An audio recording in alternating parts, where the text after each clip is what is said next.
is what's called a destination truck stop. A lot of them are here, living in their truck. There's really nowhere for them to go. How long you been driving? 41 years. 41 years. Always coast to coast? Always, yes. You would say that trucking life has been good for you? If I had it to do over again, no, I wouldn't be a trucker. If you had to do it over again, you wouldn't be a truck driver? No way. The middle-class man just struggles more and more every day. Got 2 sons, and I told him, don't think about no truck.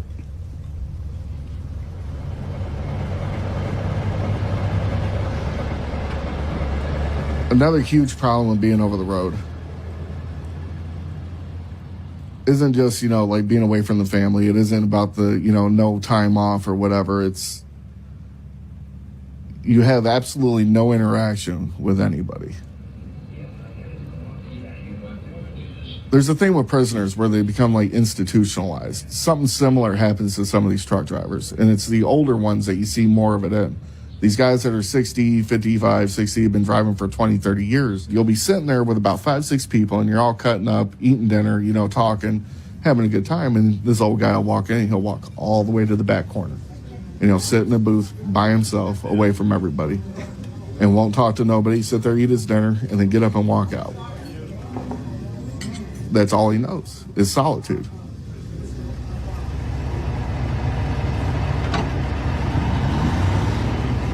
We go out to supply America everything. That's what my gratitude is, what I get out of it. That's what fills my heart. That's what keeps me going. Are you the sole supporter of the income, or does wife work? They just diagnosed her with lupus and first stage of dementia.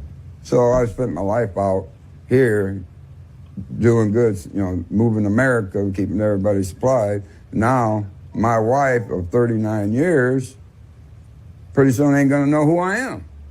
What do? Get back in that damn truck and get driving, because the bills have got to be paid. What's going on? Howdy. What are you doing here with us? I don't know, man. I just jumped in here. I thought this was the show I thought it was tomorrow night. Is it not? Of course it is. It's not the same. This one is labeled Scott Pace, Louisiana Cult, on live right now. No, and it's live on my channel right now. It can't be. Is it really? It is, bro. That's why I'm here. I'm like, what the hell? I thought it was tomorrow night. Wait a minute. I'll back out of here, because you know what? I'm kind of busy doing stuff, but let's figure this out later. No, it's actually wow. How did that happen? I don't know, man, but it happened because my brother messaged me saying it, like, I thought it was tomorrow night, right? So well, this is the 16th. I must have. We'll figure it out later, but I'll back out of here. Sorry, man. Okay, yeah, you can stay if you want. I'm actually I was doing something, that's why I was like, what the hell? Anyways. It is. It's okay. All right. I must, for some reason, it's hooked up on that one. My dad can make bombs. I can make bombs. I just made one, a big bomb. Anyways, well, maybe this would be a fortunate mistake. Right. There's nothing we can do about this now. So, anybody's in here, we're not talking about Sasquatch that much tonight. Maybe not. But we got deeper issues to talk about. And yeah, I want to talk about stuff that's as far as how Christianity and Satanism are two sides of the same coin.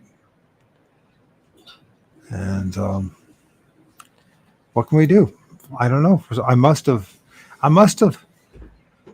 put the wrong day on it for the show for tomorrow. It wasn't a rush. Oh well. And my son's with us tonight. So, do you have your webcam on? No, you don't. Yes, I do. No, I don't. You're right. I don't have it on. I don't know how that happened. My apologies, Eddie. It's the first time that I've ever done that. All right. I think that's my fault. I must have double booked it. Anyways. Well, it happens. People will see it anyways. Ugly.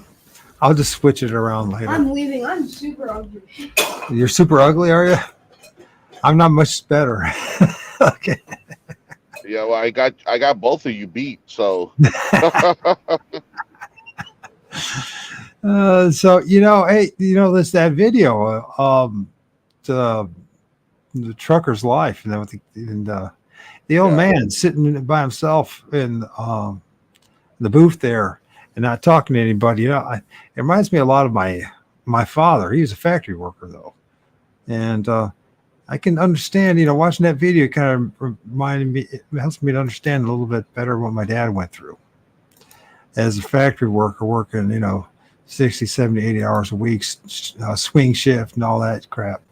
You know what I mean? You just want to come home and you don't even want to talk to anybody, And you're not used to talking to anybody when you're working at a factory because you're all by yourself pretty much, that noise, you know what I mean? Unless someone tells you, to do this or that. I mean, well, that's the difficult part of what we do, man. And I'm very familiar with that video. I think I do it at it one time. We I got that from your TikTok. So yeah, okay. So then I did do it. Yeah.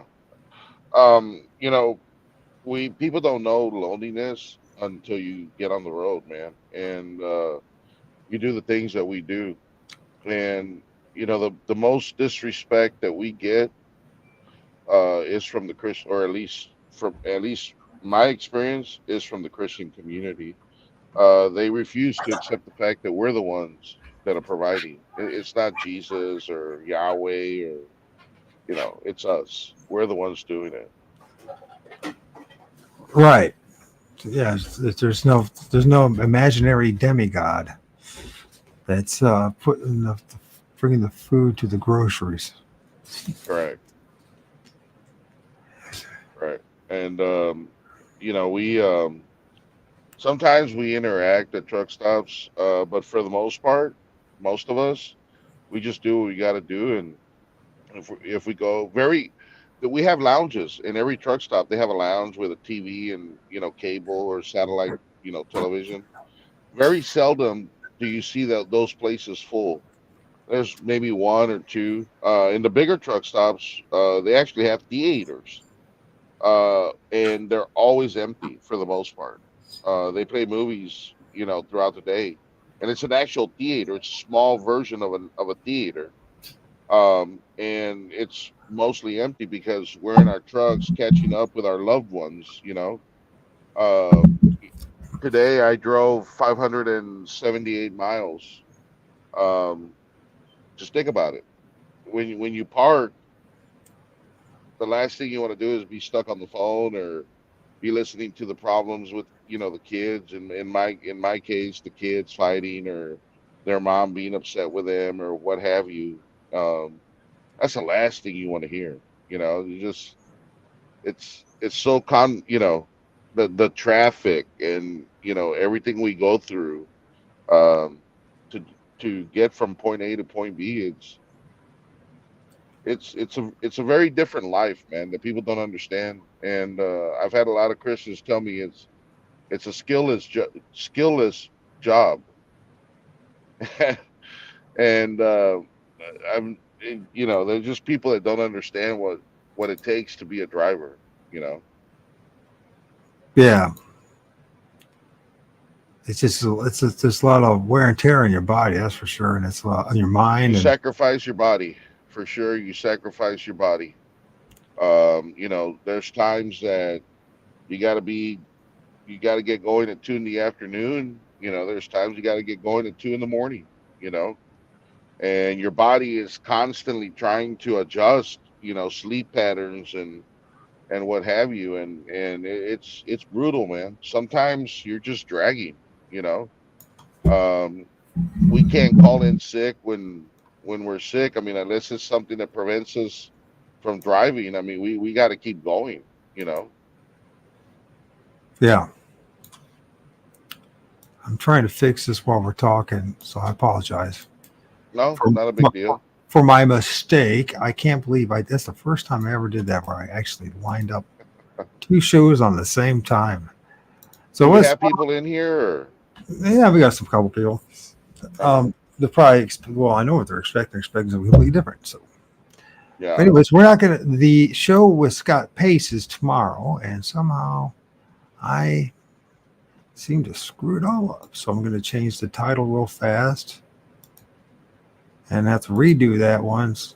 So those that are interested, tomorrow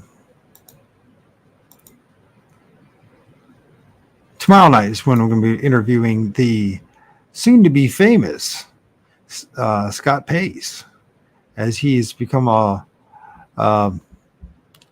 bit of a celebrity down in Louisiana with this new video that they made. And that video is Louisiana. And it's Forbidden Knowledge is the one that did it and produced it. And yeah. So we're going to have him, and that's going to be JT. But somehow I screwed everything up. Maybe it's because I'm been busy being a dad. So letting people know about that. We'll change that. I don't know if I can do anything else. So anyways, Eddie, if you're still there, I don't know if you're still there. We are. So this, I think about my dad, and all the hard work he did, and not being understood and not knowing how to communicate it. And I just think about that, and kind of makes me, kind of appreciate more of what he went through being my dad, you know what I mean? So. Well, it gives creed to that song. I'm going to be turning my camera off and on because of the light, but it gives credence to that song by Dax and Darius Rucker. Nobody knows our worth until we die.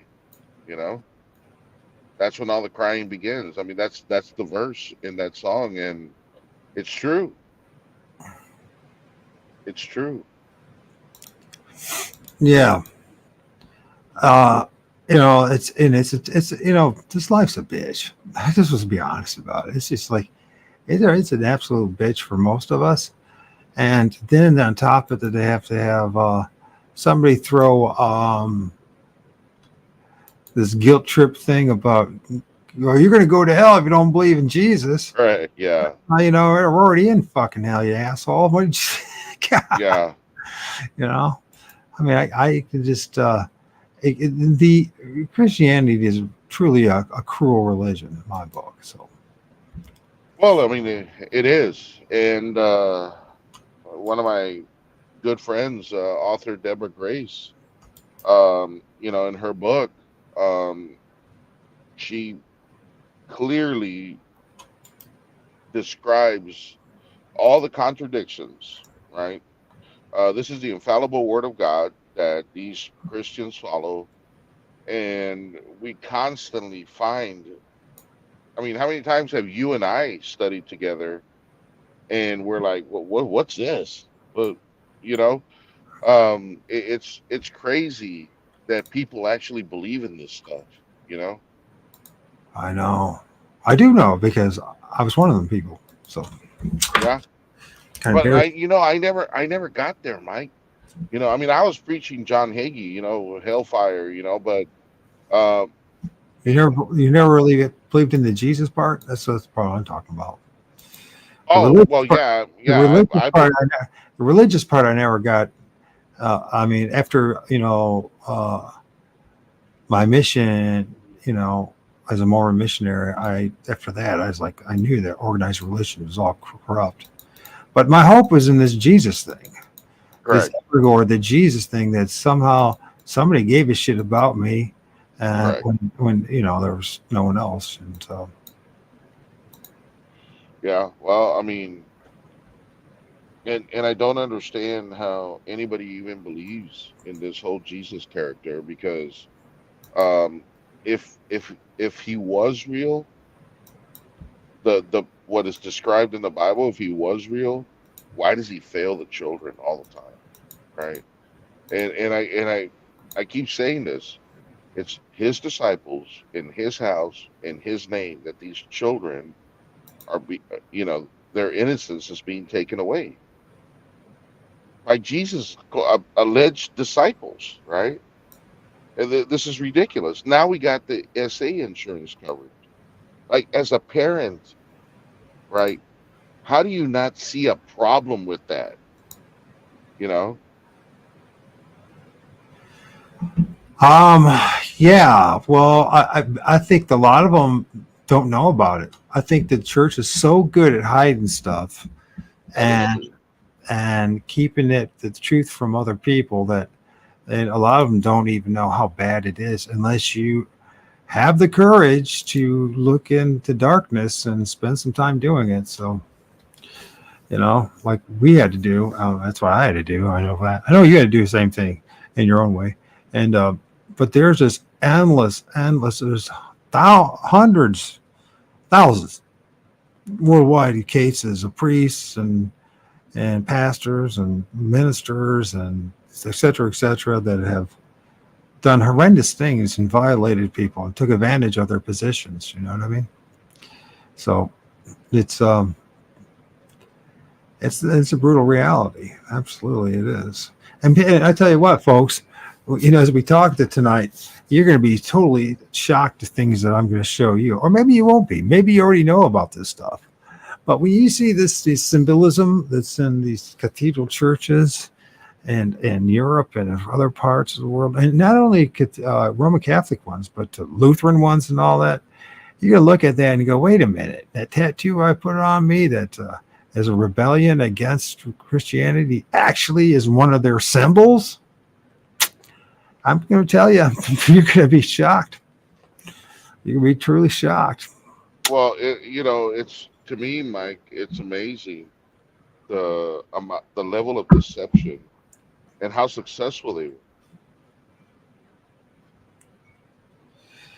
Well, it is truly amazing, and they are overwhelmingly successful, because if the world really knew, if people really knew, so for instance, the Matrix that people talk about all the time, if they only knew what that Matrix, where it goes and where the pinnacle, the point of all that and it literally is the Vatican. It's supposedly the center, and of Christianity, and of course Christians will say otherwise, but once you look into that, you just realize, it's just a different flavor of the same thing. It's a state religion. Well, here's the truth. There is no such thing as Christianity. There's only Catholicism, right? So every Christian is by default and theoretically a Catholic, because the Catholics are the ones that gave them the books. Yeah, it sure did. It's just a game. It's as far as when you actually look into the Counter-Reformation and the Reformation, and you realize the orchestrators of that, people, they're friends. They went to college together, university together. They studied under the same seminaries. So Calvin and everyone else, or Lutheran, and they didn't want to not end Catholicism. Far from it. They just wanted to reform some of it because they saw some of the corruption. But I'm sure they saw a lot more of that corruption, but they were too afraid to talk any more than what they could, because that could be your head back then. Well, that wasn't too far ago. That was not that far back. Correct. So, I bring that point up all the time.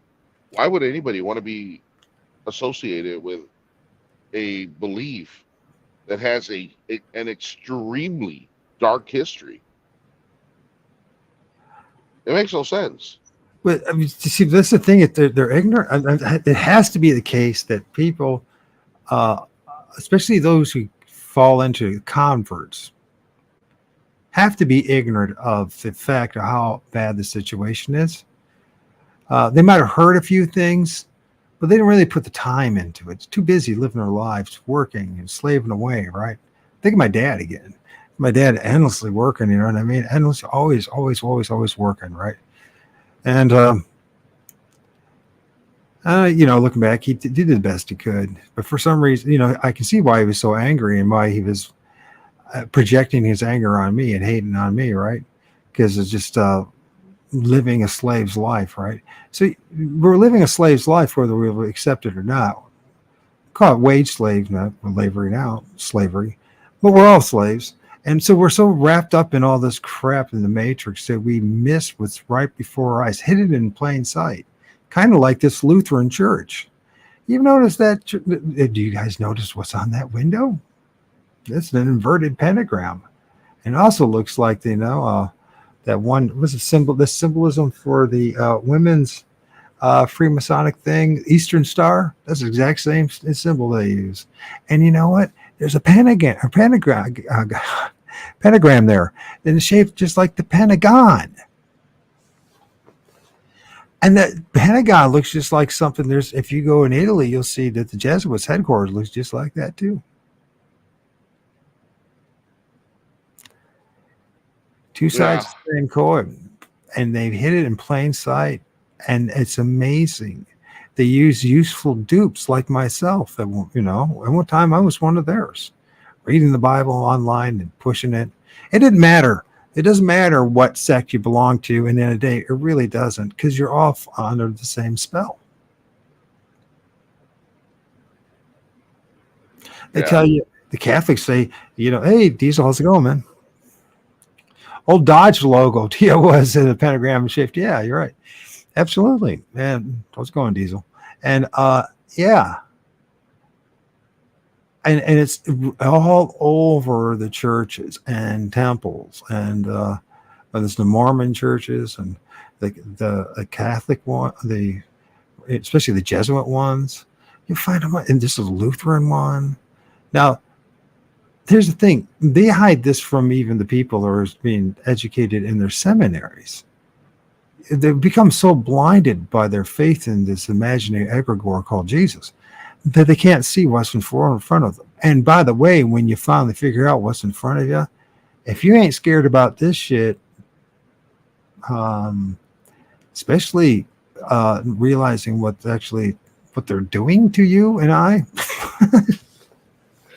and our children, and our great-grandchildren, and our great-grandchildren, and our grandchildren, great-grandchildren, et cetera, and this has been going on for thousands of years. And this system has been specifically designed to keep us ignorant, stupid, dumb, enslaved, and serving, if anything, an evil spirit. Because if this spirit we call Jesus was anything that people claim it to be, you and I wouldn't be this damn fucking ignorant about what's going on. That's the damn truth, right? It's supposed to be the spirit of the way, the truth, and the life. But no truth comes out of this system. Everything's inverted. Everything's a lie. And so it's just funny. The person who thinks they're being saintly and serving God are actually serving something completely different. And the people who think that they're rebelling against the system are actually serving the system, and they don't even realize it. And I say that all the time. Those are the true believers. Even no faith is faith, because you're standing on a belief. And the part that really just dumbfounded. I mean, I'm dumbfounded. I'm flabbergasted. I'll use all these words. I don't even know what they mean. But when I brought up the children that are being, hurt, their innocence taken by the church, by the pastors, and the church members cover it up, I thought that I was going to gain a ton of support for protecting and standing up for the children. Quite the contrary. These Christians don't care about the children. No, they don't. The only thing they care about is making sure you don't make Jesus look bad. Or maybe more importantly, making them. It's just a facade. It's this fictitious narrative, this thing that we create for ourselves, and we're so refusing to bend, to budge. Sure.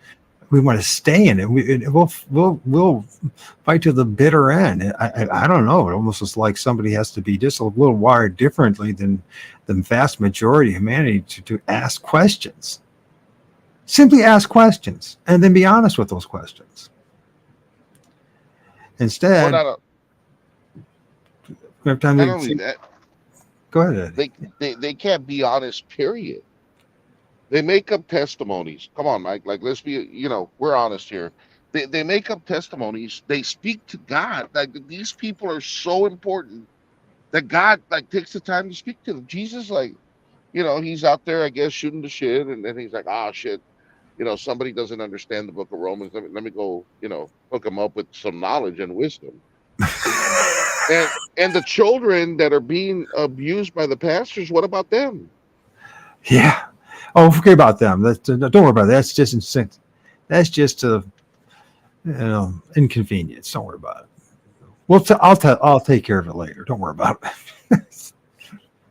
I mean, could you imagine that? Think about what I just said. That imagine that being your boss or your dad or somebody you care about. Somebody's got some authority, right? And you bring a problem to them, right? Hey, listen, there's abuse going on just down the road.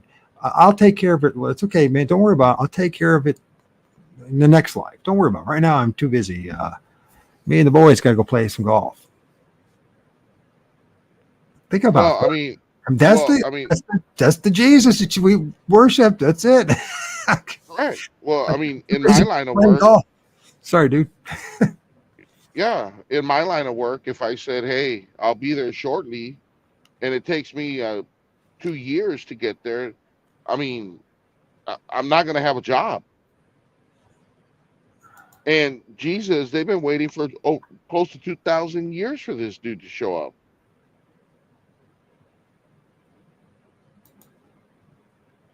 Yeah. Isn't that interesting? And it's like, talk about an evil spirit. Jeez.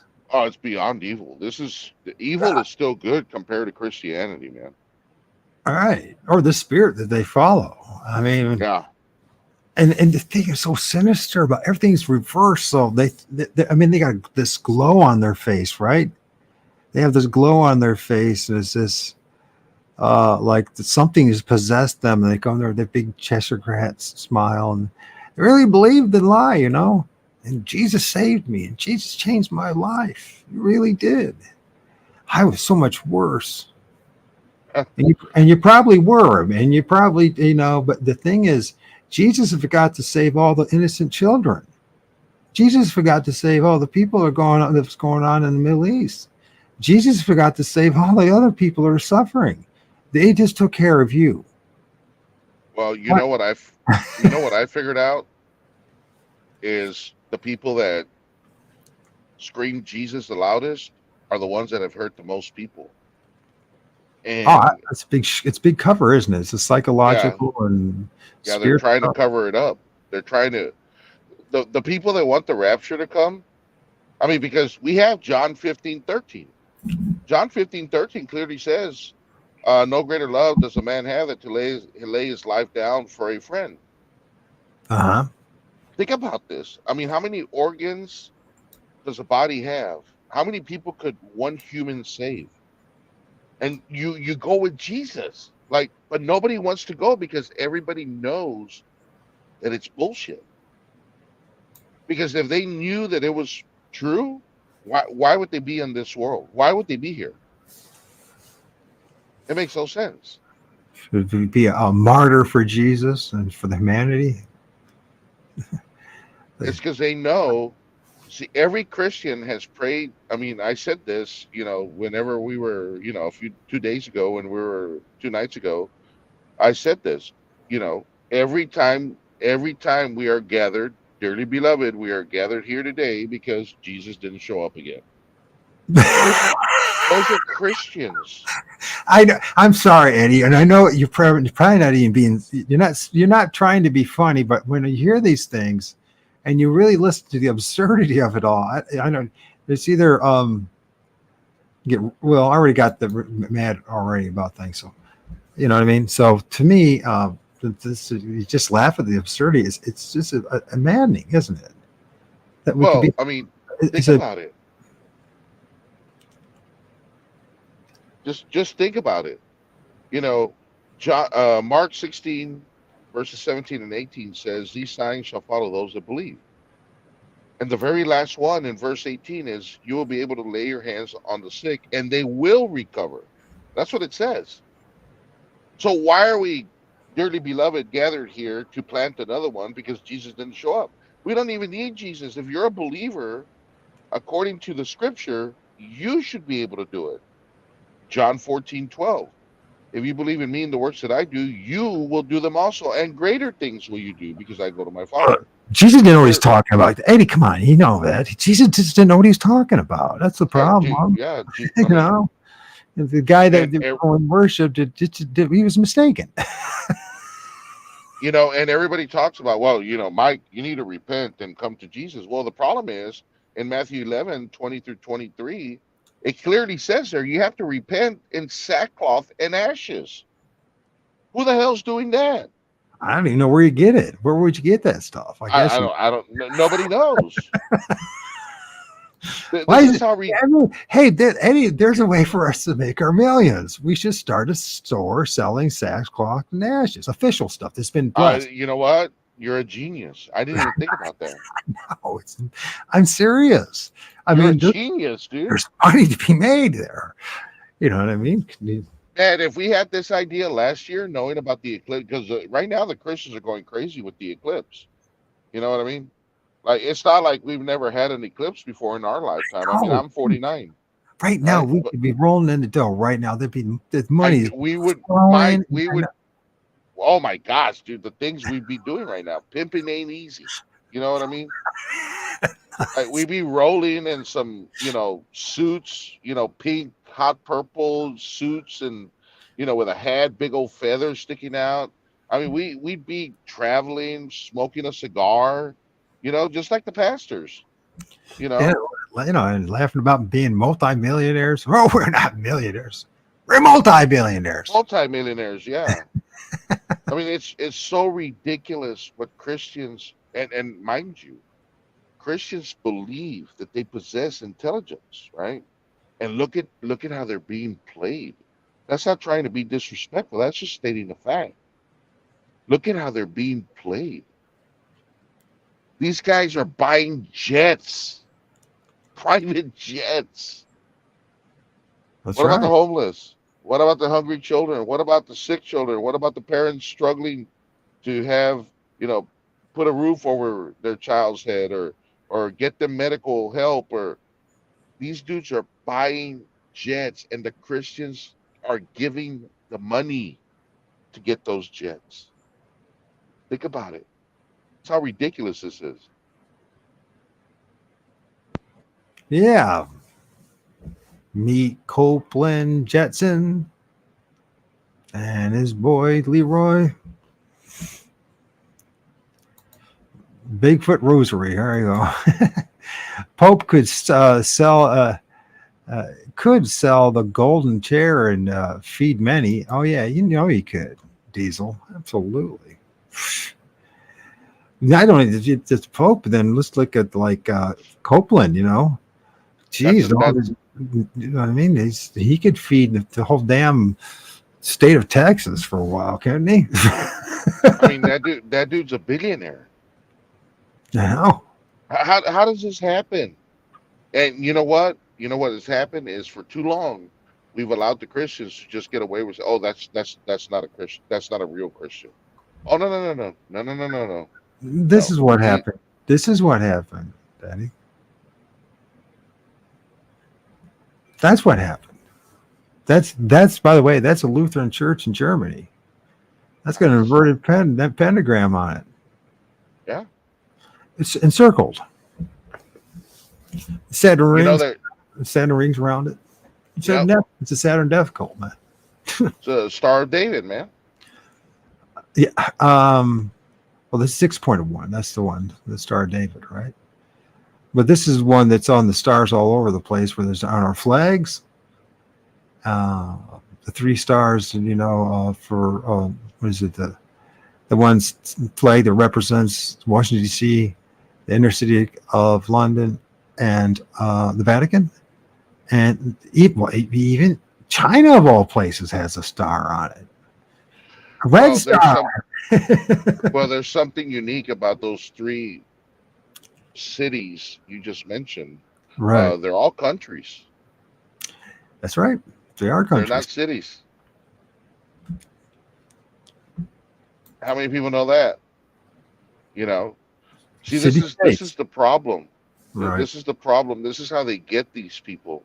It's because nobody knows anything. Nobody wants to. Nobody wants to learn. You know, they listen to us. You know, the hours of research that we've done, studying together, all the things that we've done. You know, and they don't care. They don't care because they're going to go listen to their pastor, and whatever their pastor says, that's what they're going to do, and then they're going to make sure that they tithe. I mean, clearly, tithing in the Bible. I forgot which chapter in Deuteronomy was. I think it's like 12 or something like that. But tithing was 10% of the increase of the livestock and crops. It had nothing to do with money. It was never about money. It's money now, brother. It's all about the money now. Yeah, hell yeah, it's All about about the money Benjamin. now. It's crazy, Hallelujah. man. Praise the Lord. Praise Jesus, man. I mean, children are suffering right now, but Kenneth Copeland has a chef cooking for them. That is praise Jesus, brother. We praise Jesus. Amun Ra, Amun Ra. That's right. I mean, it just goes on and on, doesn't it? It just goes on and on and on. And to your point, you just realize, wow, man, we've really been screwed with. And these people Yep. that are pushing this, I mean, if just a couple of like, blue collar dudes like you and I can figure this stuff out, they got at least some God know. And in the circles, and all these different sects of Christianity, what the hell's going on. And they don't care because the money keeps on rolling, man. And you know what? It's either I have to get a real job or I won't be able to play golf 3 times a week and hang out with the boys once in a while and have enough money for the parties and all that. I'm sticking right where I'm at. I know what's going on, but who cares? People are too stupid to figure this out, and they deserve themselves. I mean, that's how they think. Yeah, because they don't care. And why should they? Why should they? Nobody's held their feet to the fire. Nobody's, you got all these pastors, walking around acting like, they possess fortitude. And where are they at? They're not doing anything about anything. They don't care. Where's Jesus? This tough guy, this King of Kings, Lord of Lords. In 2020, what happened? Government stepped in and said, hey, you're not going to worship your God, go home. And I guess Jesus was okay with that, being the King of Kings. He's like, oh, hey, I guess you all go home. I mean, this is so ridiculous. I mean, this guy is, they have him as the King of Kings. And in 2020, the government stepped in and said, you're not going to worship your God, so go home. And I guess Jesus was playing golf. He missed the phone call. Wi-Fi was, I don't know, went down. Man, the Benjamin's rolling, bro. Jesus needs money, so it's all about the Benjamins. So. Yeah. Are you guys familiar with the Project Blue being conspiracy theory, where the government is supposed to fake the second coming? Says, go Demon 13. Well, I actually believe that. I believe that that's what they're going to try to do on the 8th. That's why I've been. I call myself the greatest non-profit prophet. I don't even speak to God. I just possess intelligence. So nothing's going to happen on the 8th unless man does it. You know what I mean? Yeah. So, I mean, that's what they're going to have to do. That's what's necessary for them to do. They have to do this. They have to. I mean, at some point, they got to figure out a way to keep this scam going. And well, the slower that too many of us.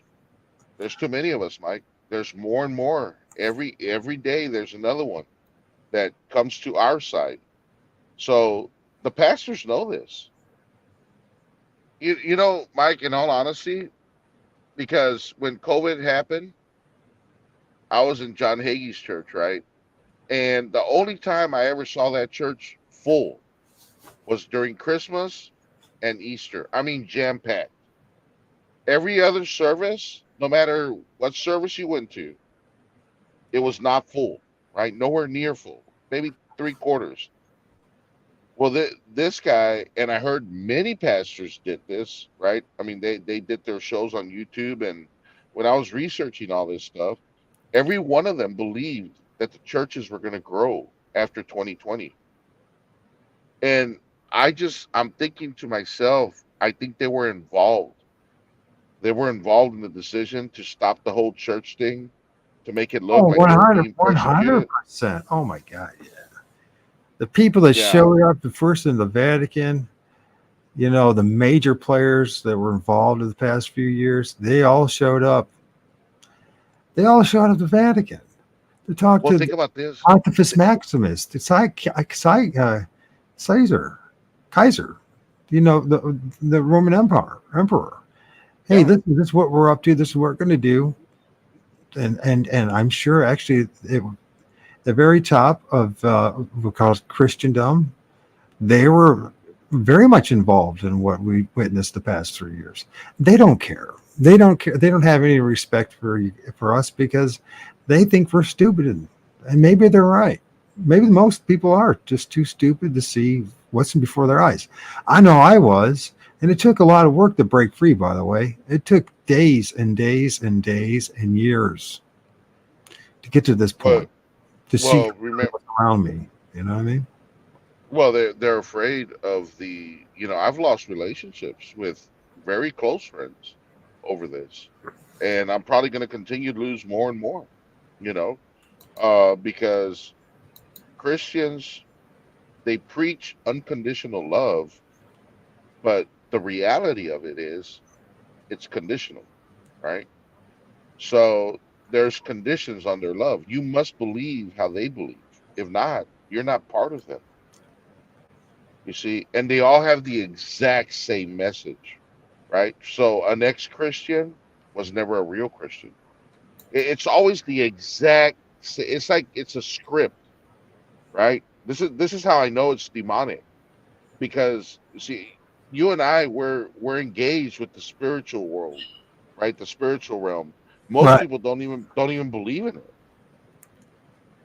I know they're being totally convinced, but you know what? I can't really judge them because Eddie, it took a lot to wake me up about that too. So it took a lot, you know. I mean, shit, I had to have, you know, two Bigfoot show up and one get 15 feet in front of me when I stand next to a Crow EMS man for me to even wake up to it. So, I mean, I really can't judge people too much about that, you know what I mean? Because I think this magic is so powerful that, you know, like I'm saying, you know, folks, you know, you think you're rebelling against this system. I mean, look very closely, because that symbol that you put on you, it all comes from the same source. Whether it's the star Saturn or if it's the five-pointed star, or they're inverted or upright, always in a circle. You just, Eddie, you hear what I'm saying? We know people that are witches and all sorts of things, right? And they have no idea that they're actually part of the system, even though they think they're rebelling against it. Does that make sense? Well, to me, it makes sense. But I mean, do people understand what you just said? And that's the bigger question, right? No, I don't think so. I think that you have to like really delve into this. It's like you have to go through certain phases of the truth and reality to set in, and There you go. and they have to go through that developmental part where you can look at this stuff and you go, I see it. There's another bit of data, and I mean, you have to go through anger. I mean, you have to go through shock. You have to go through absolute like going, you know, days just with your mouth open, going, what? Not this? What? It's really that bad? Holy crap! It really is that bad. It's even worse. And, you know, it's because every day you find something like you say, Eddie. You know, the one thing you always say is that the one thing I know for sure is what I don't know.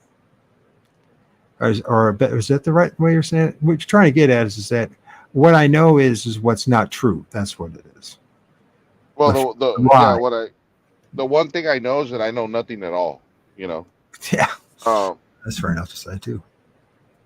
because we're so, you speak to a Christian and it's just Jesus. Like nothing else matters. It's Jesus. That's it. There is no, hey man, what's going on with Jesus? Where is this dude? Oh, he's coming. Well, when? I heard Jimmy Swaggart say that. I heard Billy Graham say that, or Roberts, Pat Robinson. They're gone, and they ended up in the same tomb that I'm going to end up in. So what was so good about this Jesus dude? And it's always this. There's always a fresh supply of new suckers, Eddie. Correct. And then you got the psychopaths and the people. I mean, you have to be, if you stay in organized Christianity, say 3 decades, there's got to be something wrong with you. Correct. You know what I mean? Now, I'm not pointing the finger at any particular person because, I mean, I look at myself, for a decade, I was like this person following Jesus until I finally realized, man, there's something wrong with me. There's something seriously wrong with me. What is wrong with me? What caused me to believe in this stuff? I had to do a lot of soul searching, you know what I mean? I had to deal with things internally. I mean, that's one of the reasons I'm talking about this now, folks, is because because I know that part of the process of cleaning yourself, if you will, washing yourself, really baptizing yourself is making amends. Admit to everybody you're wrong. You're wrong. And change. Well, what I started noticing now that I've learned more and I'm more advanced, they cherry pick. We always knew this, but now that I know scripture, I have it memorized. I can tell where they go around the parts that prove that if this is actually true, it has nothing to do with us. They skip those parts and they go around it. Always. Completely. I mean, just look at, Matthew, was it 16? Is that what it is? 16 or 17? It's 16, right? Anyways, the one that makes it very clear that some will still be standing. And then you go to Matthew 23 and just who's the people and what this judgment are going to be all about. And we meet the Sadducees of the Pharisees, Sadducees, scribes, and elders, and basically the people of Jerusalem. And then you keep reading in context, and he's like, holy crap, this is all supposed to happen. And it's numerous times going to happen in that generation. And it just builds on. But no, I mean, there are people, I got a friend of mine upstairs, somebody I care about, right? He's writing a book on the book of Genesis, or a book of Revelation. I'm like, oh shit, it can't possibly be the case. He's writing a book on it. And I'm like, oh, another book out there, Eddie. How many hundreds and thousands of probably books, commentaries, pamphlets about the book of Revelation, trying to tell people that it's going to be just around the corner, Eddie, just, tomorrow, or next week, or next year, or the next blood moon, or whatever the hell excuse, the next alignment with the planets, right? And this has happened not just once or twice or a dozen times. This is millions of times, people.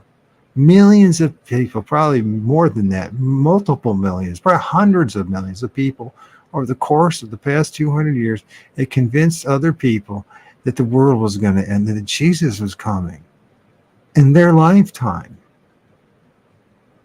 Think about what I'm saying. It's not just a little bit. And once you start looking into this stuff, and Eddie, one of the greatest things, gifts for us, I guess, for a guy like you and I, is TikTok. Because we see it all the time, right? There's always somebody. There's somebody right now on TikTok telling people that the world is going to end. Yep. Just around the corner, right? Probably. Well, here's the problem, Mike. The problem is that people don't have this advanced knowledge like you and I have, right? So people don't know about the 1,260 days where the two witnesses are walking around Jerusalem that you have those 3.5 years to repent. So how the hell is the world going to end on April the 8th when we haven't even gotten to 1,260 days yet? We even got to the day one. We have this is the problem. I'm constantly see Christians, they pretend to know what the Bible says, but they don't know anything. Jesus was very clear in Matthew 11:20 and on. He said he judged Chorazin and Bethsaida, the cities where he did his greatest works, because they repented not in sackcloth and ashes. Money, man. This is just money. I'm drooling over It's it. ridiculous. This is all ridiculous. It's. I mean, I listen to Christians and I'm like, okay, that's not true. That's not true. I'm so advanced now. It's amazing how I can listen to somebody talk and I can pick theirs. I just did one of my pinned videos. This guy's talking about Joel 2, right? You know, that in the last days, and I quoted Peter. I'm like, dude, why did Peter quote it? The very same thing your entire video's about. Peter quoted it in Acts 2:14 and on. So they were in the last days, and somehow now you're in the last days too. So it cannot possibly be the last days or the end days if they were in the end days. Like, it doesn't even make sense. No, of course not. Once you study the scriptures, yeah, it obviously stands out like a sore thumb. But if you refuse to do that,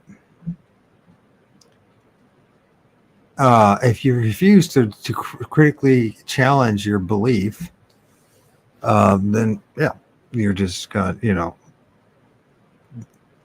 I guess you can't blame anybody else but yourself. And actually, in a lot of ways, the more guilty of the people are the ones who spent all these years in Christianity and didn't bother to really check into it, really break it down, really challenge their belief, you know, because they're the ones in the day they're going to be ones responsible for all the shit. It's like a religion is specifically designed to give you false hope and to damn you, to condemn you. Well, I mean, if you think about this, I mean, this is so ridiculous. So we have the Christian males waiting for their future husband, Jesus, but they're against the LGBTQ community. Okay, all right. In 2 Corinthians chapter 11, verse 2, Paul says that everybody must be like virgins. They have to be virgins to marry Jesus. And I'm like, what the hell is this all about? Like, they don't. Why does Jesus want virgins? Well, what's that honeymoon going to be like? You know, like, I don't understand none of this.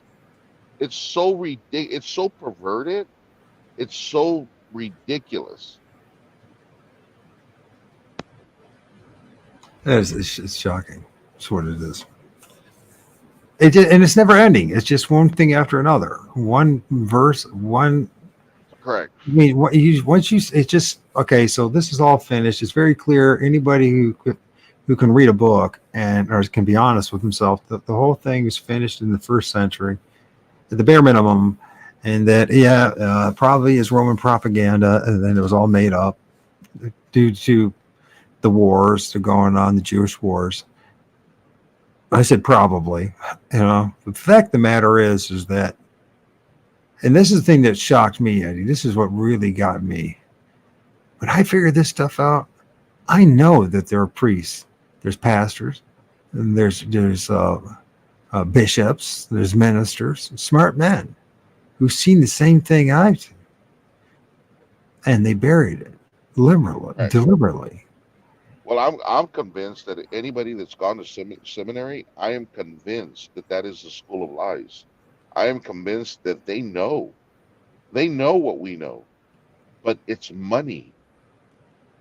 This is all about money. It has nothing to do with salvation, man.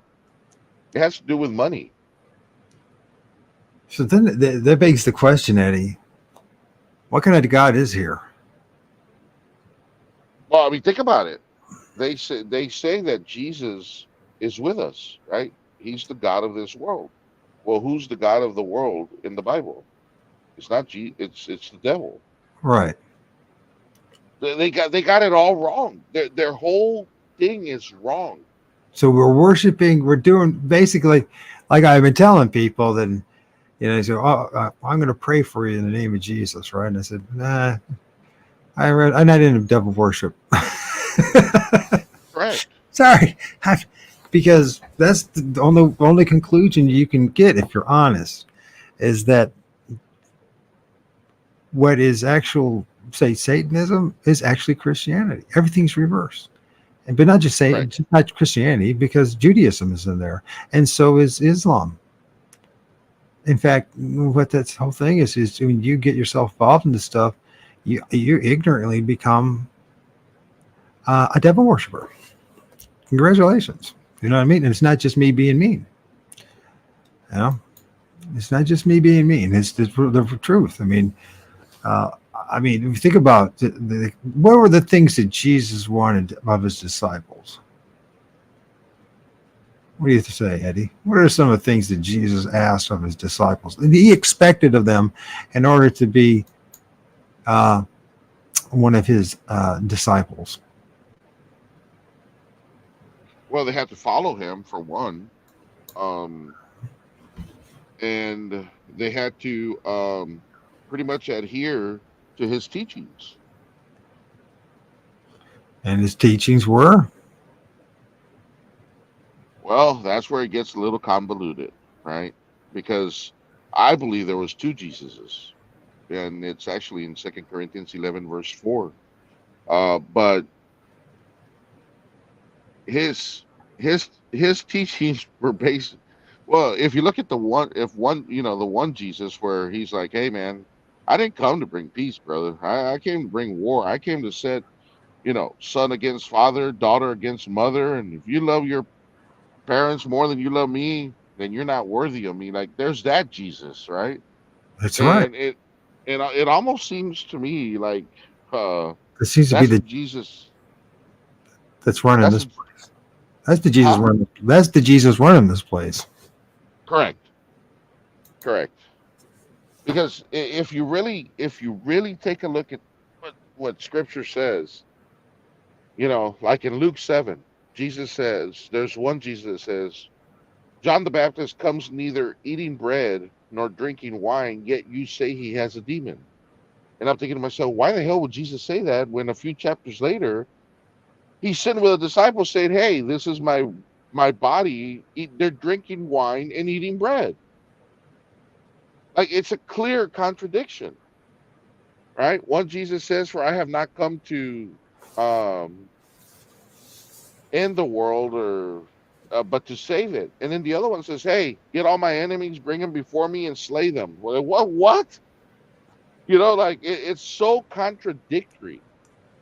Like there's two different Jesuses. Because there is two different Jesuses. Well, there is. There was two before Herod. See, this is where I caught on to all this. And I mean, like I said, Paul clearly noted it in 2 Corinthians 11, verse 4. I don't believe there was ever a Paul, but for the sake of this conversation, we'll call him Paul. I think that was Flavius Josephus. I think this was all something that was conjured up, to I'm not with Jeff on this. Jeff thinks it's all, propaganda. Um, I believe that there is some truth to the story. There was a man that wanted to be king of Judea, um, but the way they turned him into this god, like, it's ridiculous. It's so ridiculous, and I don't understand any of it. And the part that night that we were on, 2 nights ago, when I was talking to you, Manson came to my mind, and I'm thinking to myself, so. I hope it wasn't me, Eddie. Was you right? Did I remind Well, you, no, no, man? no, no. It's just, when I get into deep thought, things come to me, and I thought to myself, I don't know why, just Manson came into my mind, and I'm thinking to myself, wait a minute, Manson, son of man.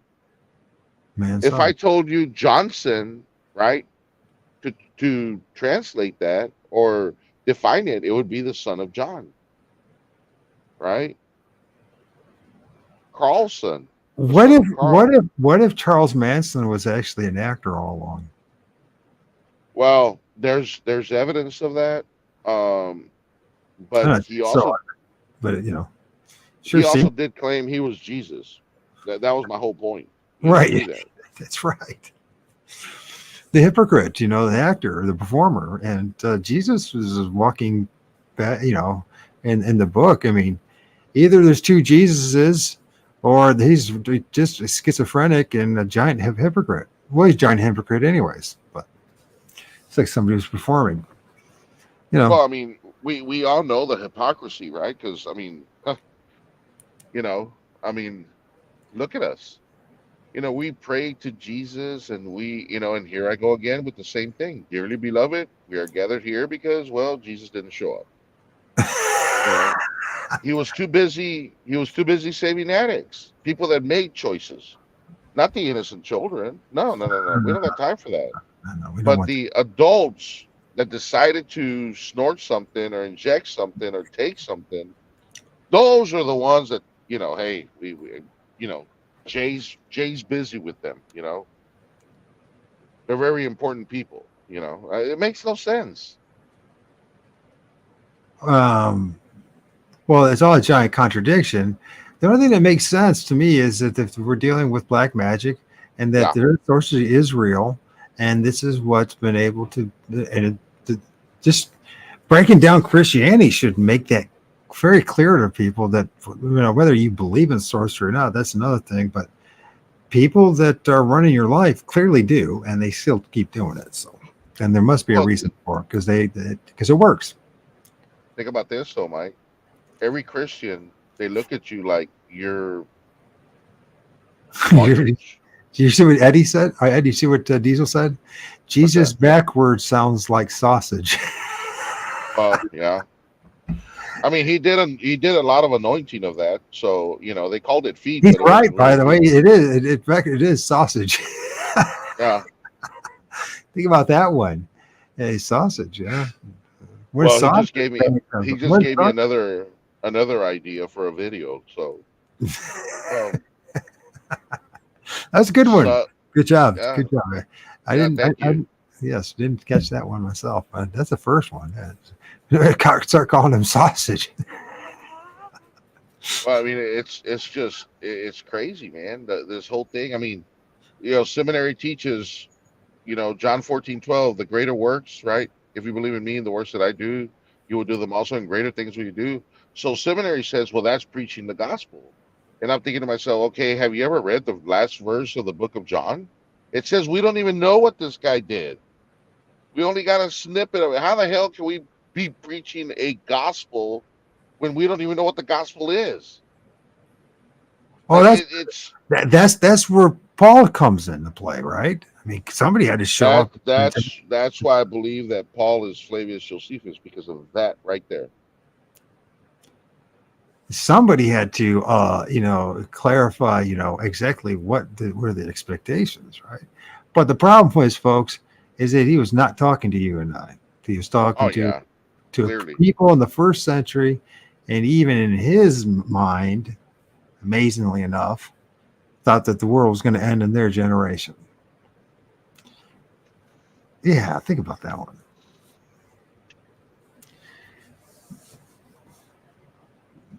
Paul thought the world was going to end in their generation. Jesus was going to come back. John, Mark, Luke, and Matthew thought it was going to happen.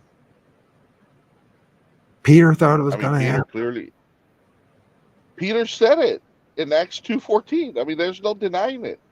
He clearly says it. He quotes Joel chapter 2. Go spell. I mean, this is ridiculous. That makes me too about go spell and about the power of words and written word too. We're taught, that, we're not to believe everything we read or hear for that matter, right? But you always hear the adage, don't believe everything you read. At least I grew up that way. And maybe no one's told you that lately. Don't believe everything you read or see. So then it's like this whole thing of what were other people trying to subtly tell us what was going on? Go spell. So the book these books. I'm not saying the breeding is a terrible thing, but the same token, we have to remember that it's through the written word that we believe all this shit, because we got nothing Right. else. We got nothing else except other people's words. They're saying that That was Jesus, put together by man. right? So, and isn't it interesting that some of the oldest books that we have are actually religious books? It's a foundation of even literature, alphabets, language is based on the priestcraft's dictates. And what do you think the priestcraft has always been involved with? It's not about, it's about, setting spells on people. That's what, and it's part of this sorcery and all that is repeating the same mantras and prayers over and over again, right? And people say, well, we don't do that. But when you listen to people, even Christians, they got their written spells or prayers, just like the Catholics and everyone else, right? Even though then you get to argue about which one's. Anyways, the fact of the matter is they do. And always the same thing. It starts out with Heavenly Father and ends with in the name and blood of Jesus Christ, right? Or something like that, right? And all that stuff has to be involved. And then it's always usually the same things. And they never answer your prayers. And somehow if you double down, triple down, keep on doing that, that somehow it's going to make a difference. And the only thing that makes a difference in all this is that you become thoroughly brainwashed into believing in the spell.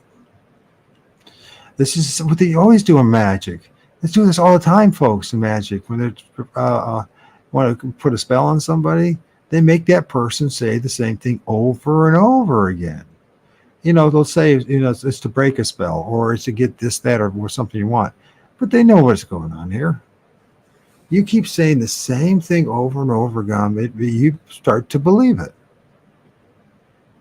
If you think that, and I'm not saying there's not evil spirits, but if you think there's demons chasing you all around all the time, guess what's going to happen? Demons are going to start chasing you all around all the time. Because you're going to create it. You're going to focus on it. And if you think that Jesus is going to show up and save you, right?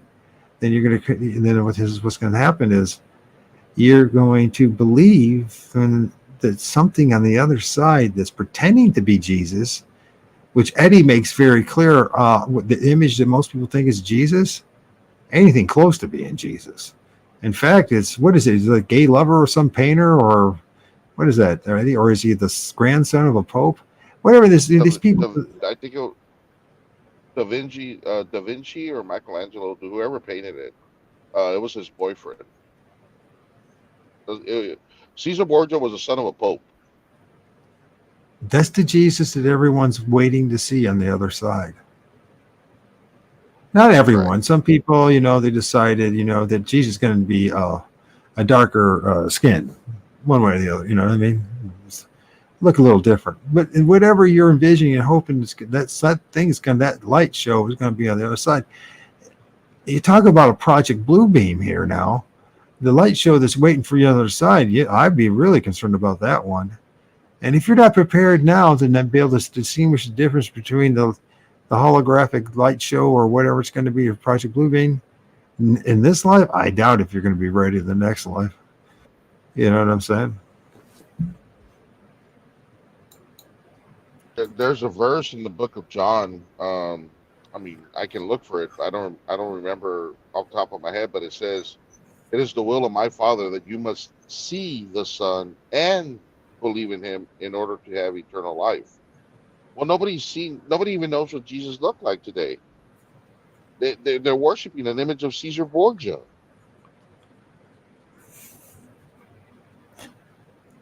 Maybe it was Jesus that came back and reincarnated as the gay lover of Da Vinci.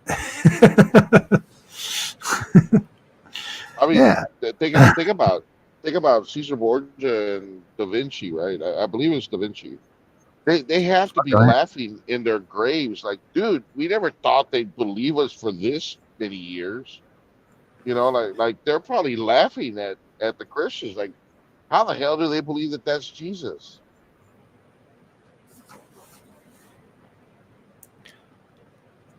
No. Well, I mean, if you're brainwashed into it, my mom was totally convinced. Was totally convinced that that's what he looked like. I mean, she made a painting of it, numerous paintings of Jesus, and some are hanging in buildings and churches all throughout this country, and also in the places for the Roman Catholic Church as well. So wherever they are. So I mean, like, but I always bother me. I always told Mom, and you know, always told her that. I said, Mom, how do you know? I was saying this when I was a kid, by the way. How do you know that's what Jesus looks like? I don't believe that's what Jesus would look like. She goes, doesn't that look like Jesus? And I make like, I don't think so.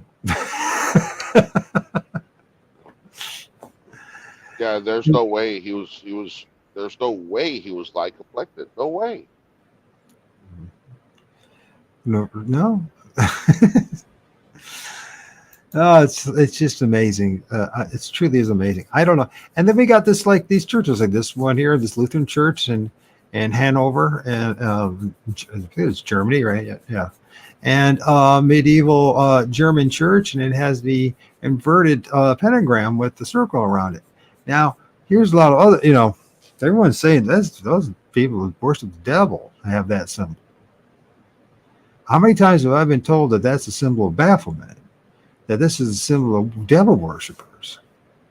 Well, listen, this is in a freaking Christian church. Hey, how's it going? Look, guess who's here? She found us even after me screwing it all up. Indy. Oh, Indy knew I was. Yeah. She knew I was going to be here. To find people. Middle East is pretty rare. To find people named Mark, Luke, John in the Middle East is pretty rare too. Rare, no. Question mark. I don't know. I mean, that's one of the problems that we have too. We hear all this stuff that, you know, there's a common name, this name and that name in the Jewish community 2,000 years ago, but we have absolutely no idea. You know why we don't, Eddie? Because they changed it. Because what happened to all the records? Yeah.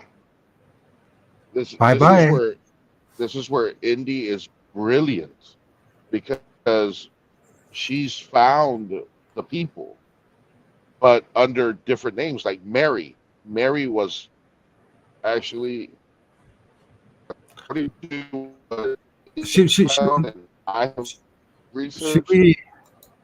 Should we invite Indy up? Should we invite Indy? Indy, I'm going to put a link in the box. You follow that link. She's very. I know, Indy. She's very shy. Oh, I know. She's extremely shy. she's a little. One of the shyest person I've ever met in my life. So, anyways, there's a link, and it's got StreamYard, Indy. If you want to join the conversation and have some fun, please do. Names of Joseph and Stephen and Peter and Mary and Magdalene, all titles, not names. I would not be surprised in the least. But that'd be interesting to figure out how they're titles. So, yeah. Come on board, tell us. I wish you would. I wish you would.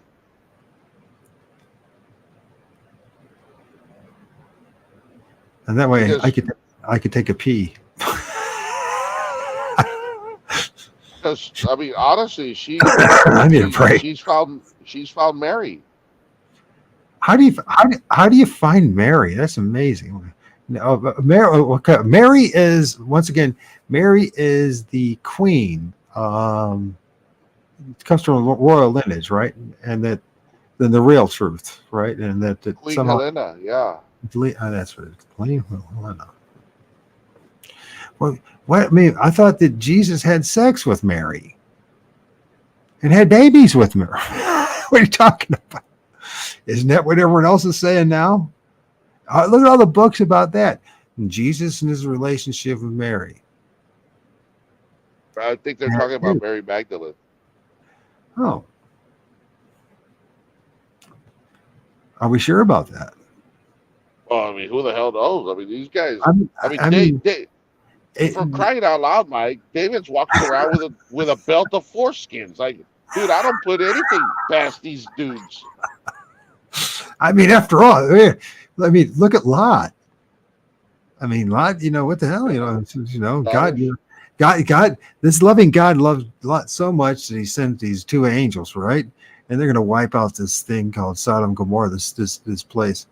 And so what does he do? First of all, Lot's is such a great guy. He goes, now his daughters are engaged or are married or in betrothed, one of the two, and their men are there in the house too, right? And this is what he does. He goes, I'll tell you what, take my $2 instead, but don't touch these. I'll cut you a deal. Yeah, I'll cut you a deal here. Take my $. Hey, come here, undress. Come here. Okay.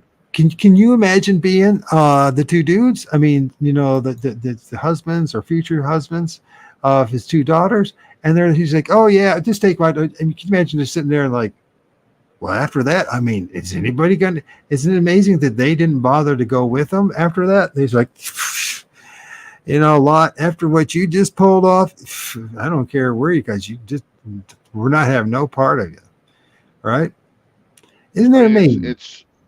It gets sicker, folks. It gets really sick. Oh, it does. It gets real again. It does. Christianity, again, they're so firm against the LGBTQ community, but Jonathan unrobed himself in front of David. What the hell was that about? Dude.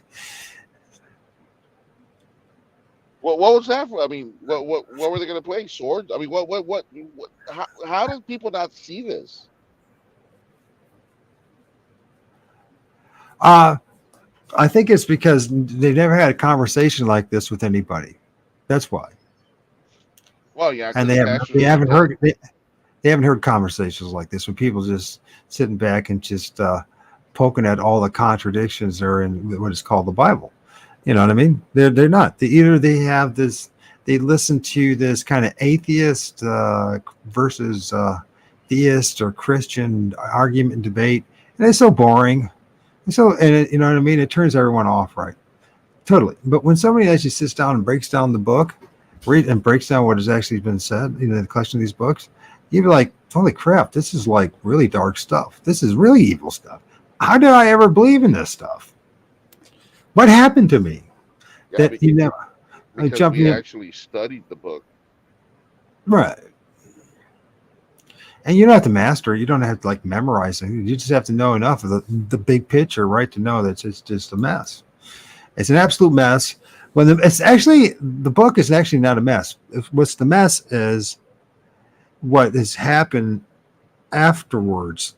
The people that are in part of this Roman state religion, this cult, that's what's the absolute mess. But if you actually just read it in its context, you don't understand what it exactly is. It's a book of black magic. It's about the judgment of Jerusalem and the Jews. That's the New Testament. And the Old Testament, of course, is their religious text about them against the world and how they were going to be saved by Yahweh, in which he never did that. They're still hoping on it, though. After 2,000 years, they're still hoping on it. Thank God. So, I mean, and then there's the Muslims. They're like, yeah, man, I can't wait for Jesus' return too, We could all be with Allah, man. We could all have our own 70 sex slaves and everybody will be obedient to everyone. And the most fascistic cult you could ever imagine.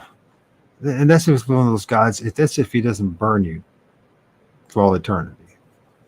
I mean, it's madness. It's true madness, isn't it? But it is total magic. It has to be.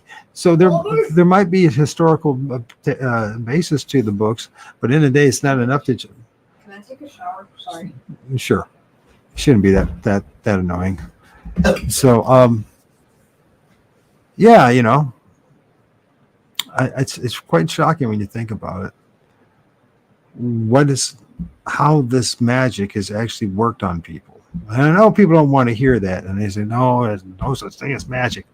But if anybody believed in this stuff or still influenced by this stuff, and these books and those buildings and those churches, Yes, magic does work because it's still infecting you.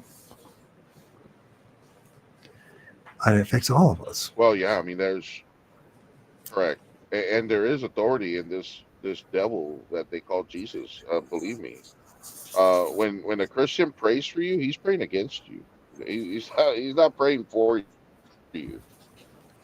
Um, they're tattletellers, right? They tattletale on you. You know, they're, oh, look at Mike Jesus. He burned the Bible. Go get him. You know, but they'll never say, Jesus, Pastor Joe Blow over here, he took the innocence of a child. They'll never turn on their own. Never. They just pretend it's not happening. It doesn't exist. I have so many comments on my videos when I bring up the children.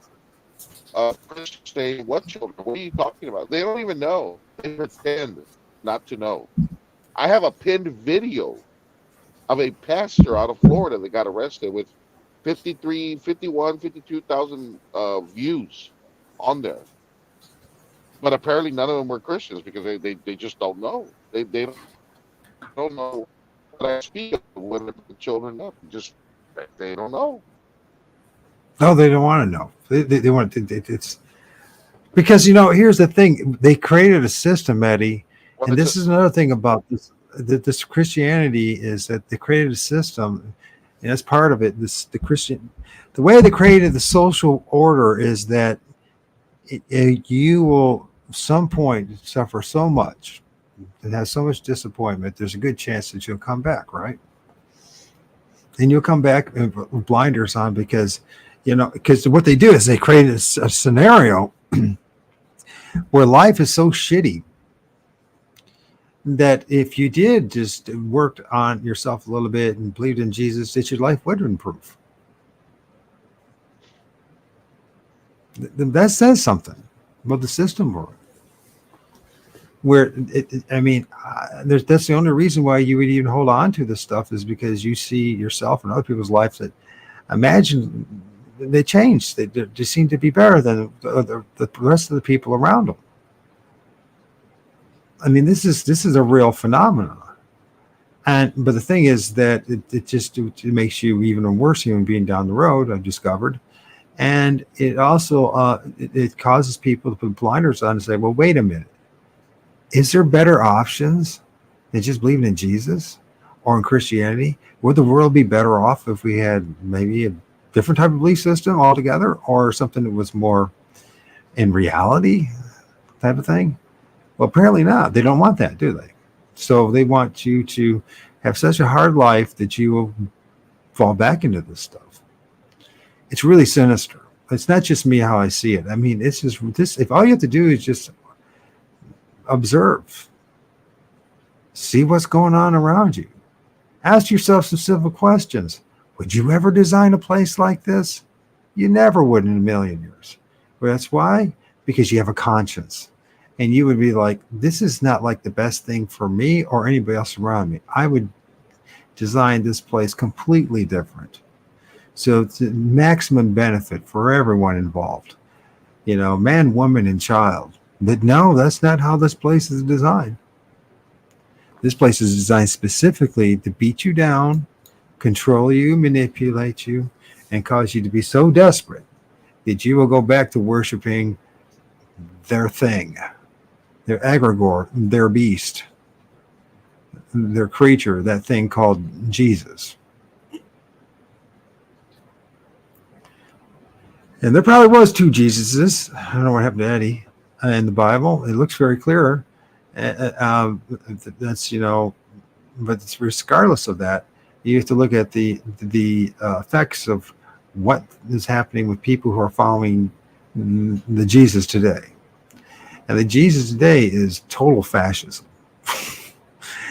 Total enslavement of your mind and your body. I mean, we're in a rare time, extremely important and rare time, and that is to have these kind of conversations, to talk about this in public. Because 100 years ago, it wouldn't have happened. Now, 100 years ago, depending on whose definition, that's anywhere from 5 to 3 generations. depending on how you look at it. It wasn't that long ago. And having this kind of conversation, pointing this stuff out, that would be a good way for you not to be hanging around. Which might have, maybe, by the way, it might not be that bad of a thing after all. What happened to Eddie? Did I drive him away? Maybe I did. Hey, listen, let's take a break because I need to take a break myself. We've been going at this for an hour and a half. And if Eddie returns, we'll talk more about it. If not, then I'll talk more about these particular churches in Europe and other places with their inverted pentagrams with a circle around it, and churches throughout the world. When I said that Christianity and Satanism were two sides of the same coin, I was not kidding. Wasn't just my opinion. What should we play? I want to play something a little more upbeat. Let's see. How about some Godzilla in the Kitchen?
You see, you hear Eddie?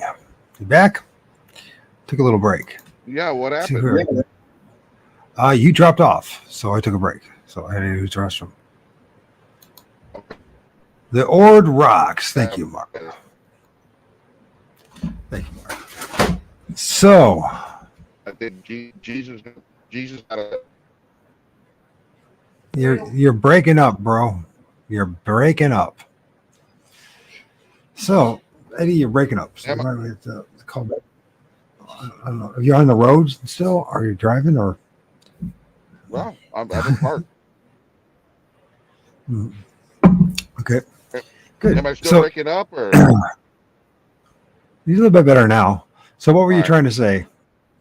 Jesus is the No, I was listening to you, and I actually said a couple of things, and I didn't hear nothing. And No, because you dropped off. You dropped off. What did you hear? What were we talking about? What was I talking about? So many stuff. I don't even remember. Fair Did enough. Did you know Jesus? They've been hiding this, like everything from you, like the truth about Jesus. He's actually the evil god of the drafts, and will do everything in your power to put a draft in your home. Did you hear that, Eddie? My son said, "Yeah, it said Jesus is the evil god of the drafts. He wants to put a draft in everybody's I home." said that once with another guest on your show, and he's like, "That could be possible." Turned it into like another theory. I was like, "What, bro?" It could be. You're absolutely right. It could be a theory. There's a draft in our It's a home. hypothesis, the very minimum. Yeah. Okay. Why is there a draft in my home? So, anyways, so this whole thing about Christianity, we were talking about something. I think it was about. Well, we were talking a little bit about the names and how they have more titles, and then we were talking about two Jesuses, and then we were talking about at least the Jesus that I know I was talking about was the Jesus today is some kind of the very minimum is some kind of egregore, some kind of curse-like thing that only cares about drug addicts and people that are like the worst of the bunch. He seems to be interested in saving. With the children and all that, forget about that, right? I was thinking about maybe having. That. Go ahead. I was thinking about having some fun with the No, 666. it's amazing how Jesus cares about everybody except children. Of course. The most vulnerable, shoot. They got a special place in heaven for them. Did you know that, eh? Jesus. I'm sure. I wonder what that special place is. I can just imagine. So I don't know, man. So this whole thing about Jesus is just it's quite disturbing when you think about it. I mean, the more you think about it, I try to be light about it because it's so disturbing. To really know what's really going on, folks, it's like the darkness is the darkest of darkest things you could imagine. And this system, this thing, this cult as our whole foundation of our civilization is based on it. Whether you believe it or not, it's based on it. And if our whole society, culture is based on a lie, what does it say about the rest of it? I mean, that's something to think about. If everything that we're experiencing is the foundation is based on a lie, then I don't know. What do you think, Eddie? Then we're in trouble. We're in trouble, right? Yeah. We Go ahead. how do we the thing that what I dwell upon is how do we get away from it. I started talking. He did it. He dropped off again. Hopefully he'll come back. I didn't drop him off. He's having issues with his phone and stuff. I don't know, maybe his headset, something's going on. Anyways, let's oh shoot. That's not what I want to do. I want to do those. I'd show you guys something. This is fascinating. I mean, hopefully Eddie will come back. Now we're talking about 666 and we're reading in a book, Waking Up from the Matrix, right? Or now we're on the 666 connections that indicate how we live in a hellish realm. And I mean, 666 is everywhere. And once you realize that represents the Caesar, Rome, the Pontifex Maximus, the Pope. It puts everything in total clarity, right? And then when you see all that stuff, that's just them signaling to each other that, we're behind all this stuff. We're behind all the nonsense of things that we experienced over and over again, right? And there's Eddie again. He's back. It says here, Pope Francis donated only 500,000 to 75,000 immigrants at the border. And guess what? That 500,000 divided by 75,000 is $6.66 per $6.66 per migrant. Nice. Isn't that nice of him? And that's just the kind of Christian spirit that's out there. You know what I mean? Of course, now if you were to see who's the one institution that or institutions in particular, but in particular the Vatican and the Catholic churches, the number one agency that's made the most money off all these illegal supposed aliens crossing the border is the Roman Catholic Church. They've billions upon billions, hundreds of billions of dollars. It'd probably get up to close to probably $666 billion they made off of all that stuff. And that's what they could think about doing. That's how much they love their people. Yeah. Meanwhile, what's his face? He's flying around in his jets, while there's, all these illegal immigrants all around the property and make sure to take care of his garden for dirt cheap. Pun intended. Yeah, it's this whole that point that I was making about Deborah Grace goes in line with this. Is she said Christianity is a clear and present danger to society, and it is. It absolutely is. The whole world's in reverse. The law of reversal has been applied on us so tightly, so profoundly that everything that we've been told pretty much we can count on is at the very best a misdirection, a lie. Well, they found. I mean, they're 2.48 billion strong, man. They found out that people, no matter what, they're going to believe, and doesn't care, what they go through. I mean, they interviewed this couple, Benny Hinn, when they were exposing. They did some undercover work in Benny Hinn's camp. There was this couple. Benny Hinn asked them for $3,000 or $10,000. I don't remember. For a prayer over his son who was terminal, right? And the son didn't make it after the prayer.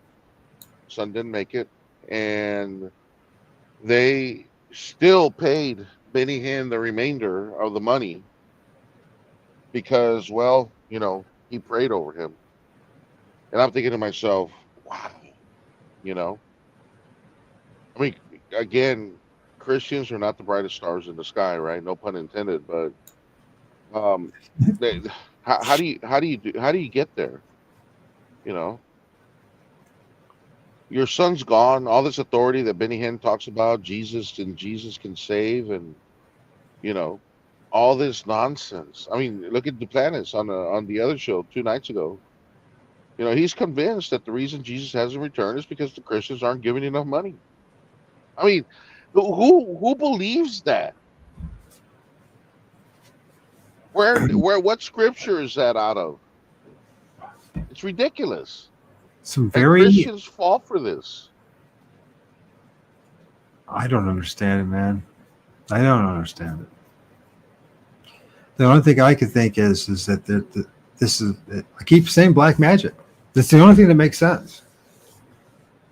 Oh, it's dark, no doubt. I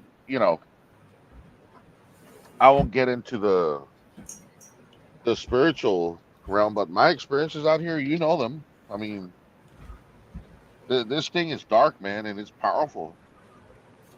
And it doesn't. I mean, what a coincidence! I didn't have issues the other night. Why am I having issues now? You know, this thing doesn't. I mean, it. Even Deborah noticed it.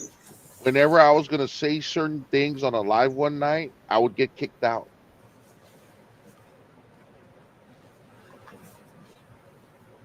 So that's because they're the censorers.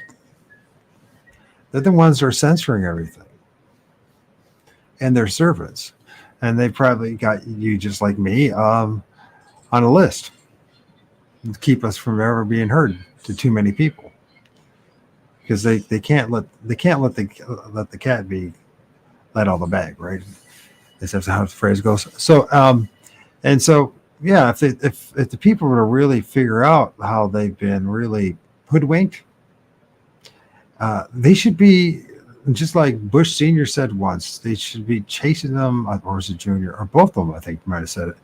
They should be chasing us with pitchforks down the street if they knew exactly what we've done to them. Yep. And you should, in some ways. I think that might be part of the answer. Some of these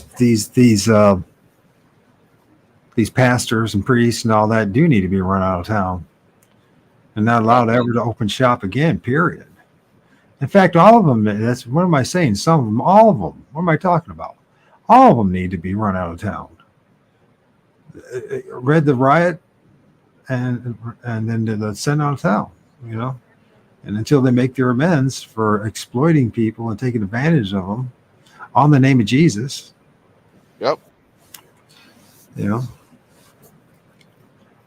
But I think the part of the problem is in this matrix that we live in. Well, I think that this evil God that runs this place wants it to be exactly the way it is. I agree, man. Unfortunately, I think that if there's no way to defeat this and put it out, we're in trouble, man. I believe that in 10 years, I mean, I'd be shocked if there's a billion Christians. And that's being very conservative. I really believe that as more people like us who have actually studied, teach, and are willing to dedicate the time to do these things, because, I mean, let's face it, it's brutal. We're going on 2 hours, I mean, it's brutal. I drove 578 miles today, and here I am, spreading this message because of love. I actually love people, and the people I love people unconditionally, unlike Jesus. Jesus requires you to bow down before him. I don't. You don't even have to know who I am. I don't care. That's the difference between us and them. Christianity has conditions on love. Us, we just love, man.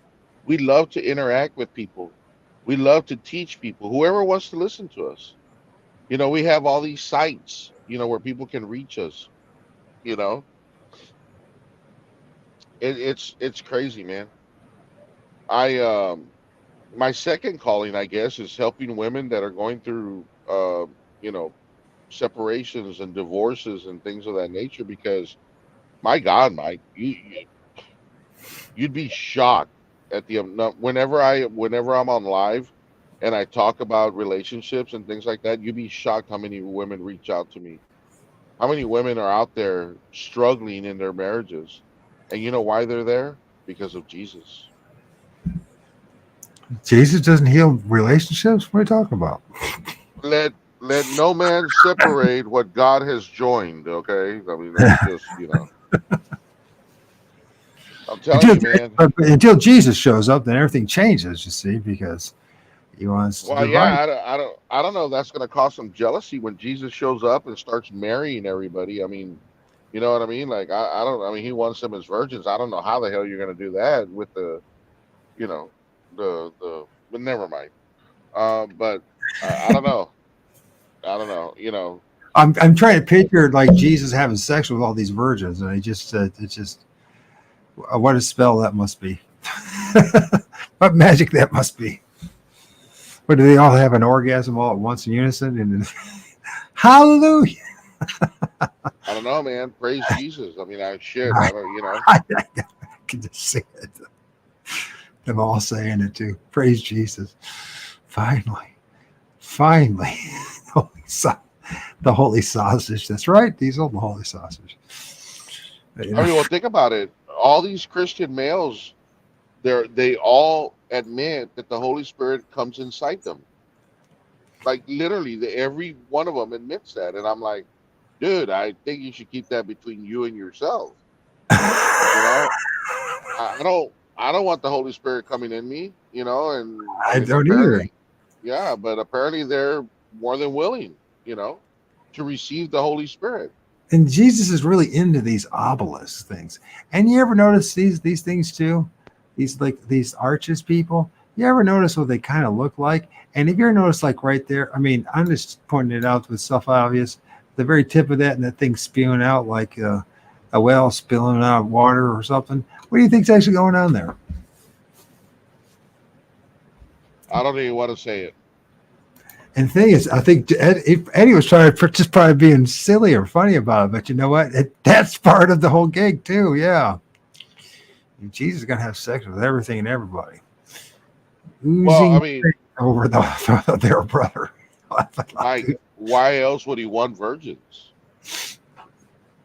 Why else would he want virgins? It makes no sense. And the women cannot be virgins, but the men can, right? Think about it. Yeah, Think about it.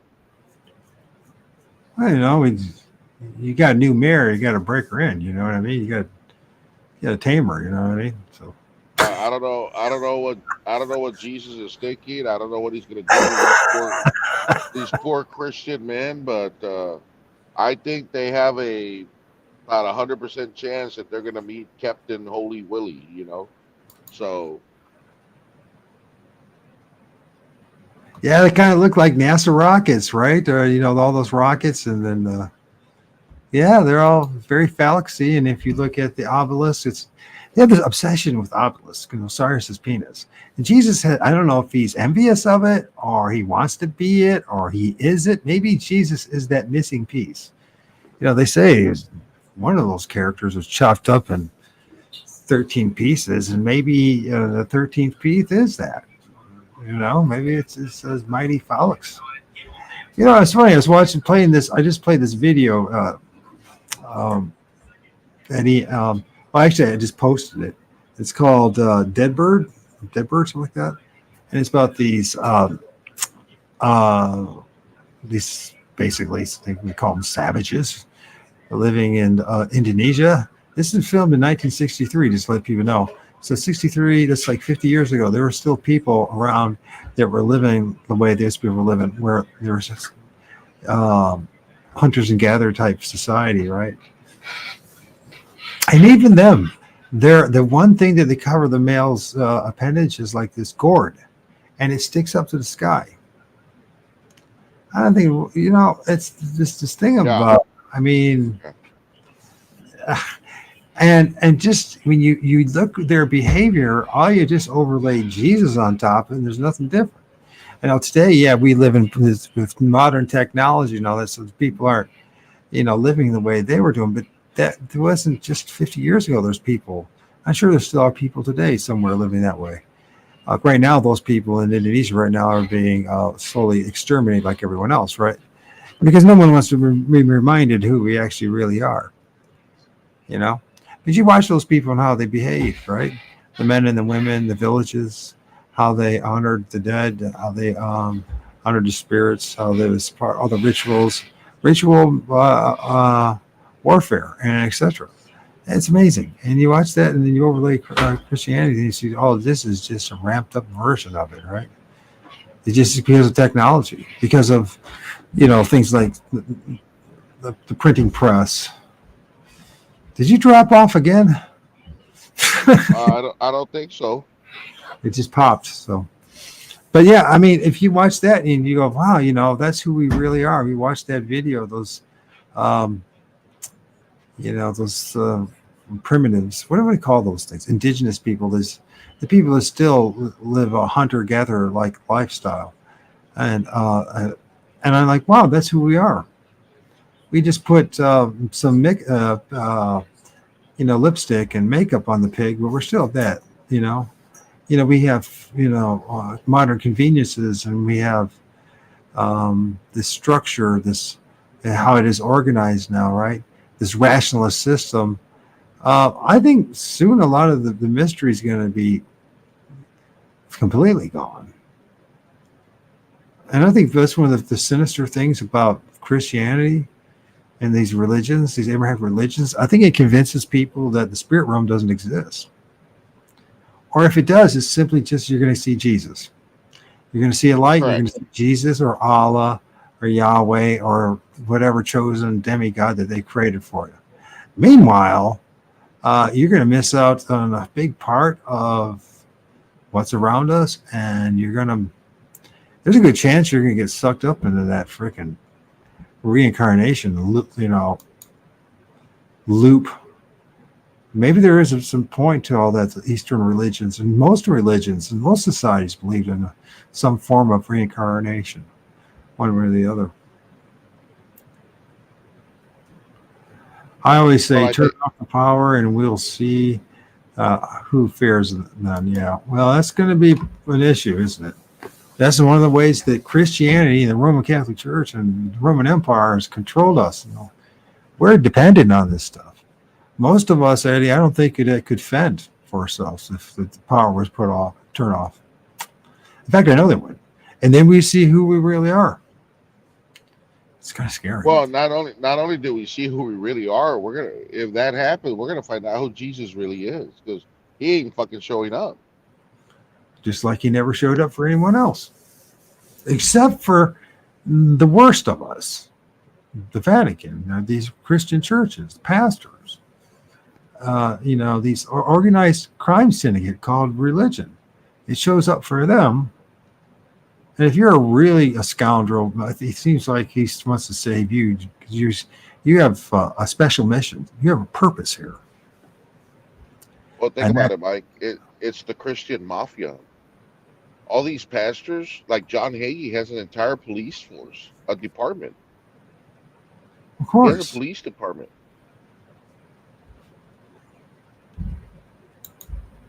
Jesus showed up to break and flip those tables. Yeah, maybe. Although I must say, we talked about that last time, and if Jesus really did, if that really did happen, the story would have ended there. But then they wouldn't have much of a story left, now would they? So. Well, I mean, there's all the additions and the alterations to the scriptures, that we know through the over 6,500 copies of manuscripts that they have found. I mean, it is ridiculous for anyone to believe this is the infallible word of God. I mean, clearly, man. I mean, let's go to the Council of Nicaea, 325 AD. Okay. There was two things that they were deciding that I did not know until I researched it again. They were deciding two things, Mike, and this I never saw this. I don't know why. They were deciding who Jesus was. was. That's right. And what's the other one? When should we celebrate Easter? I'm not even. This is so ridiculous. I mean, my God, like this is dumb. Like, you know what I mean? And here are the people. I mean, you know, you got the Catholics walking around with what appears to be an upside down cross, ash of ash for. Well, there you go, Mike. There you go. The Catholics know about the repentance because they use ashes. They Right. just don't use the sackcloth, but they use the ashes. That's what I'm saying. That's where we come in. I think we provide people with a kit. You can start up with maybe like a Halloween kit or costume. Then we could turn it into something more. You know what I'm saying? Sackcloth and ashes. For only $19.99, you can get your own personal sackcloth and ashes.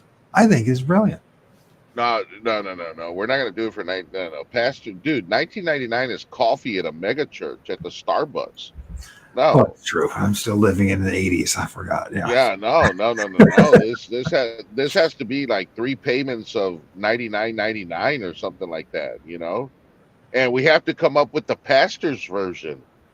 You know, like the pastor's version. I mean, they pay $5,000-$10,000 for their suits.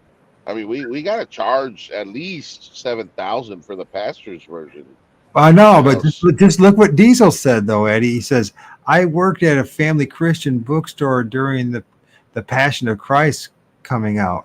I remember that. God, that was barbaric. And so many came in and wanted a refund because Walmart was selling it a few bucks cheaper.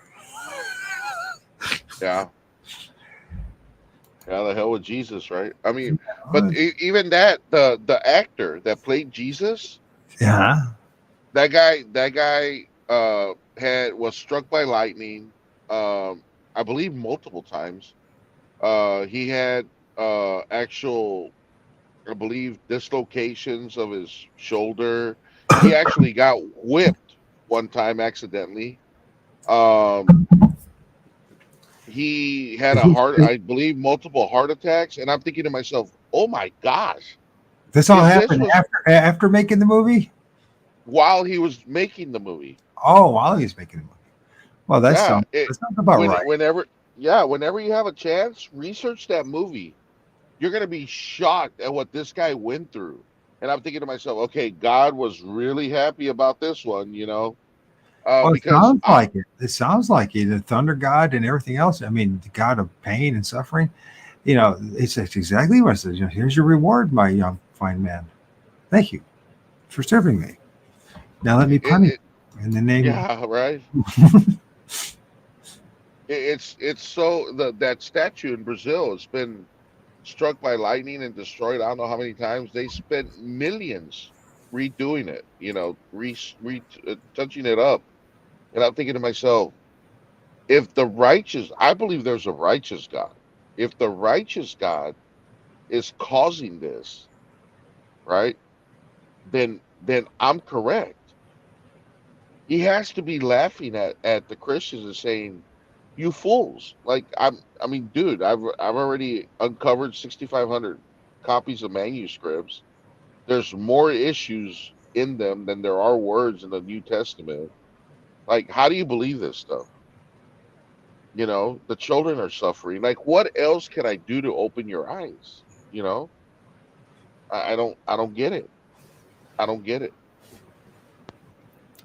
I think it's desperation once again. I think desperation is a big part of it. They create the scenario to make it so it's very difficult. I mean, that's one of the things they really go against is individuals.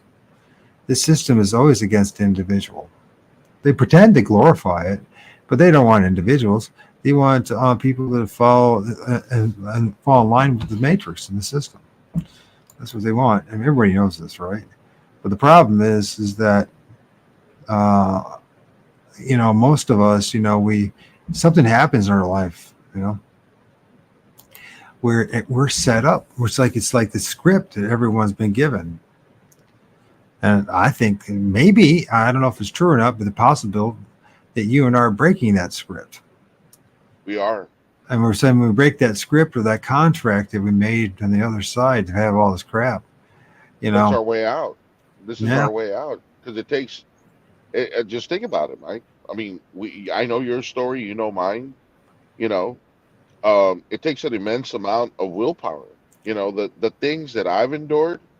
You know, I'm sitting there at my parents' house, right, and they have a beautiful deck in the back, and I'm looking across to my aunt and uncle's house, which is right next door. Um, and those are the people that literally took my inheritance. And I'm watching them, right? I don't have a car. I lost everything in my divorce. Well, they're So, serving Jesus, brother. That's what they were doing. well, I'm not. I'm, that they're Catholics, so yeah. But you know, yeah, they're serving Jesus. I mean, their job is to, you know, make sure that families are dysfunctional and get destroyed. So.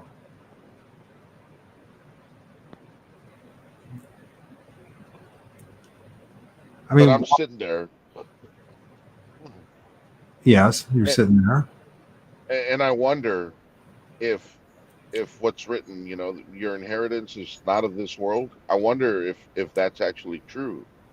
Because out of all the grandkids, I'm the only one that didn't get nothing. Now I'm the first grandchild of my grandfather, right? On my dad's side, which is he's the one that had the farm and all this. And I'm watching them and they're driving to my grandfather's 93 now. And they have his Equinox. He had an Equinox and he had a brand new F-150, right? It's probably, I mean, what are we, 24? It's probably like a 21 model, maybe 20. Low miles, hardly used it. Beautiful truck.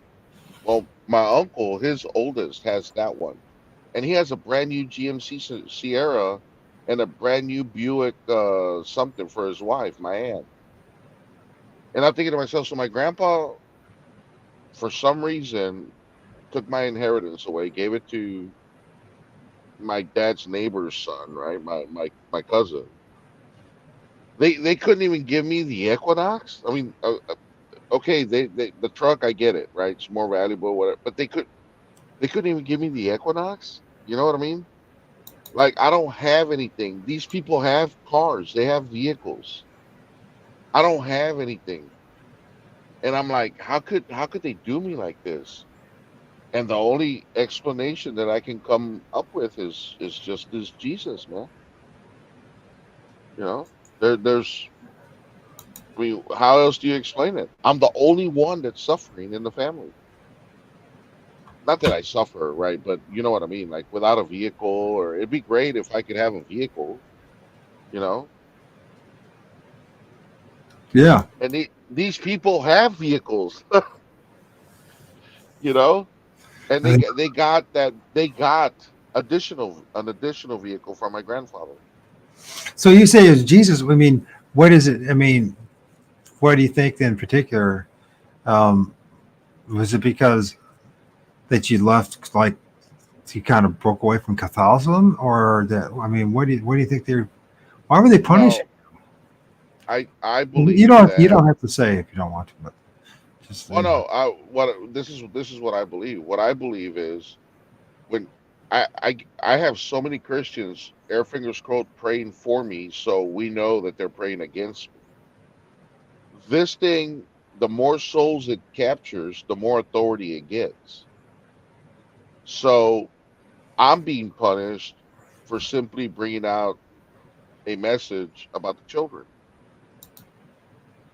So I believe that this is all dark magic, dark spirits, curse, if you will, whatever you want to call it.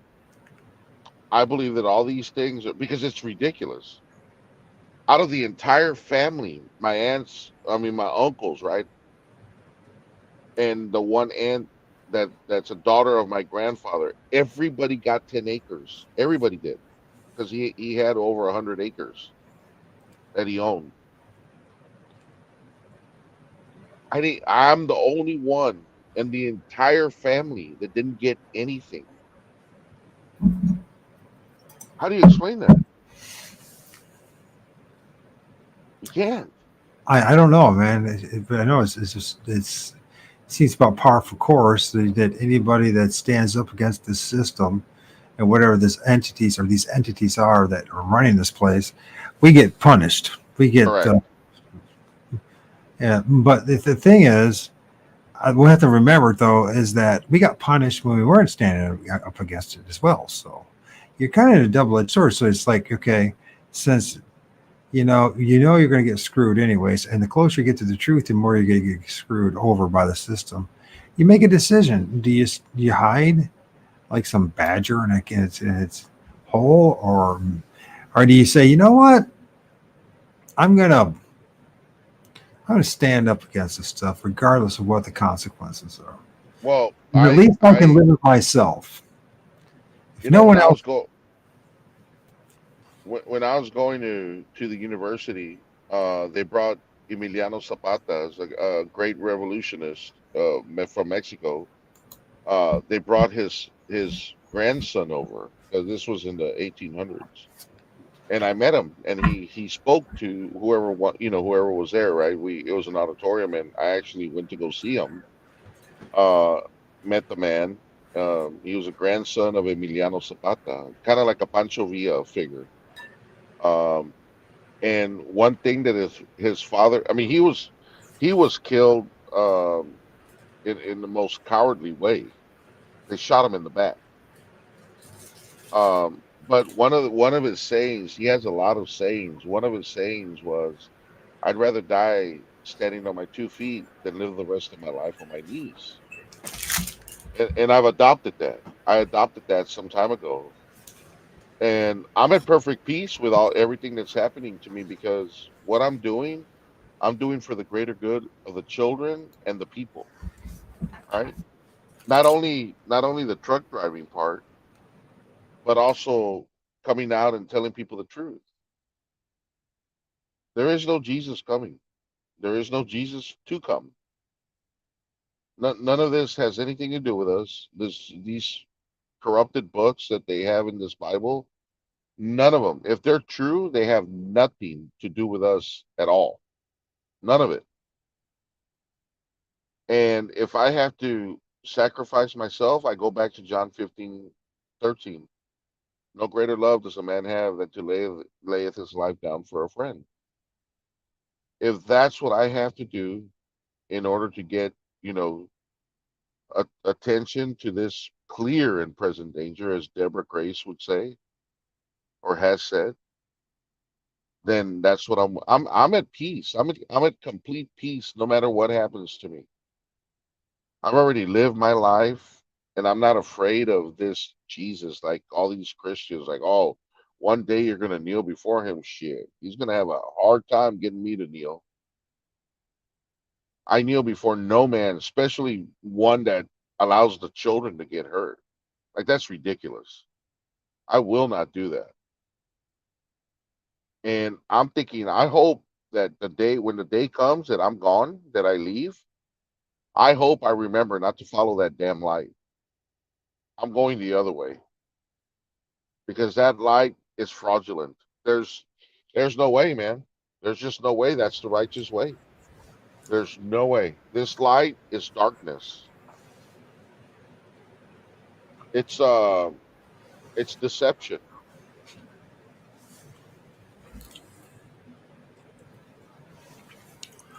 I totally agree with you.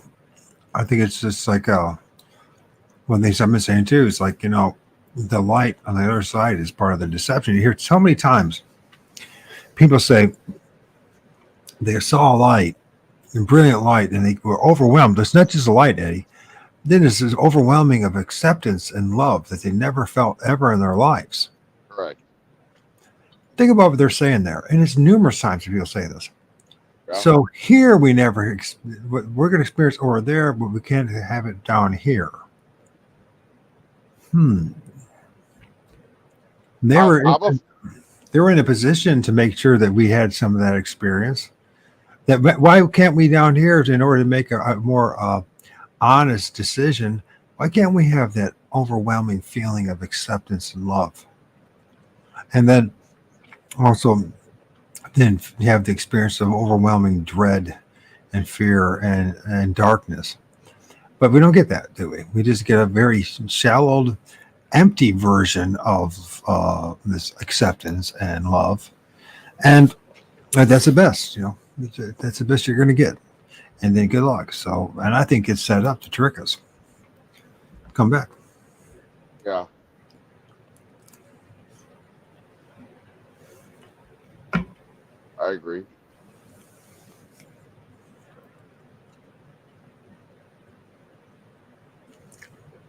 I think that the time is coming when the great majority of us will know the truth.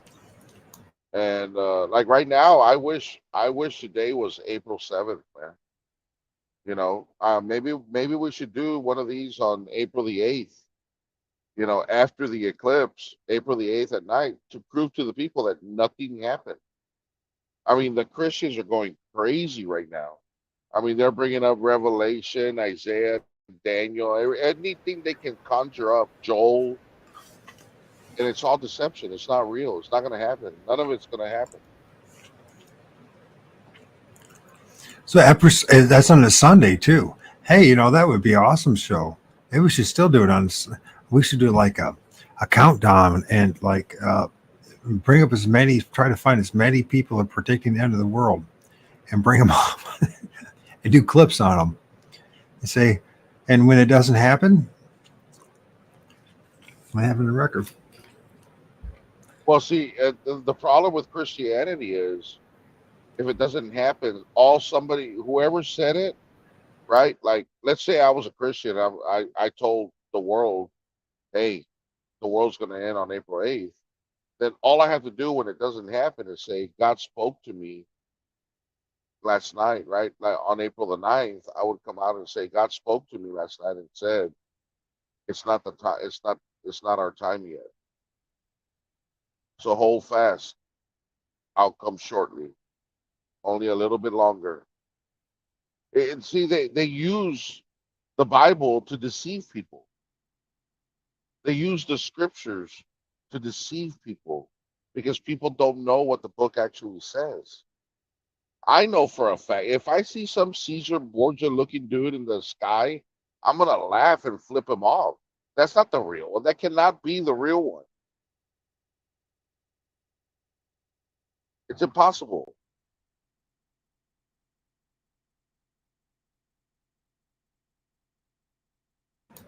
I agree with you.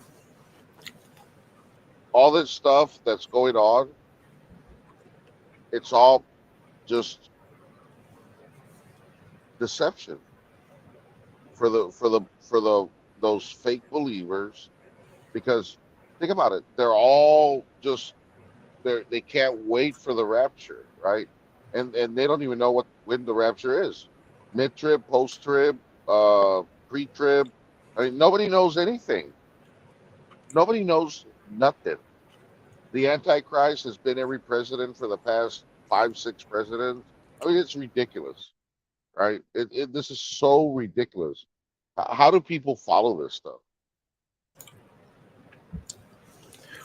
Well, they make sure that you're ignorant about this stuff. Yep. That way it's easier for you to see. You don't hear this stuff on the mainstream media, what we're talking about right now. You won't hear this in 99% on the internet. In fact, 99.9%. Yeah, what we're pointing out, there's very few people have enough guts to even do because they know the potential. I mean, at least they visualize the potential fallout for them will be, right? Well, I mean, look at my story that I just explained. Out of my entire family, I grew up on that farm. I worked since the age of 9. I have the pictures to prove it. My mom was a good record keeper. She took pictures of me driving an old John Deere 4430, and she would date it. So I knew exactly how old I was. And we didn't have air conditioning until that came years later. My cousins that got everything, they're the ones that benefited from it. By the time they came around, all the tractors had air conditioning. When I did it, there was no air conditioning. it's so crazy, how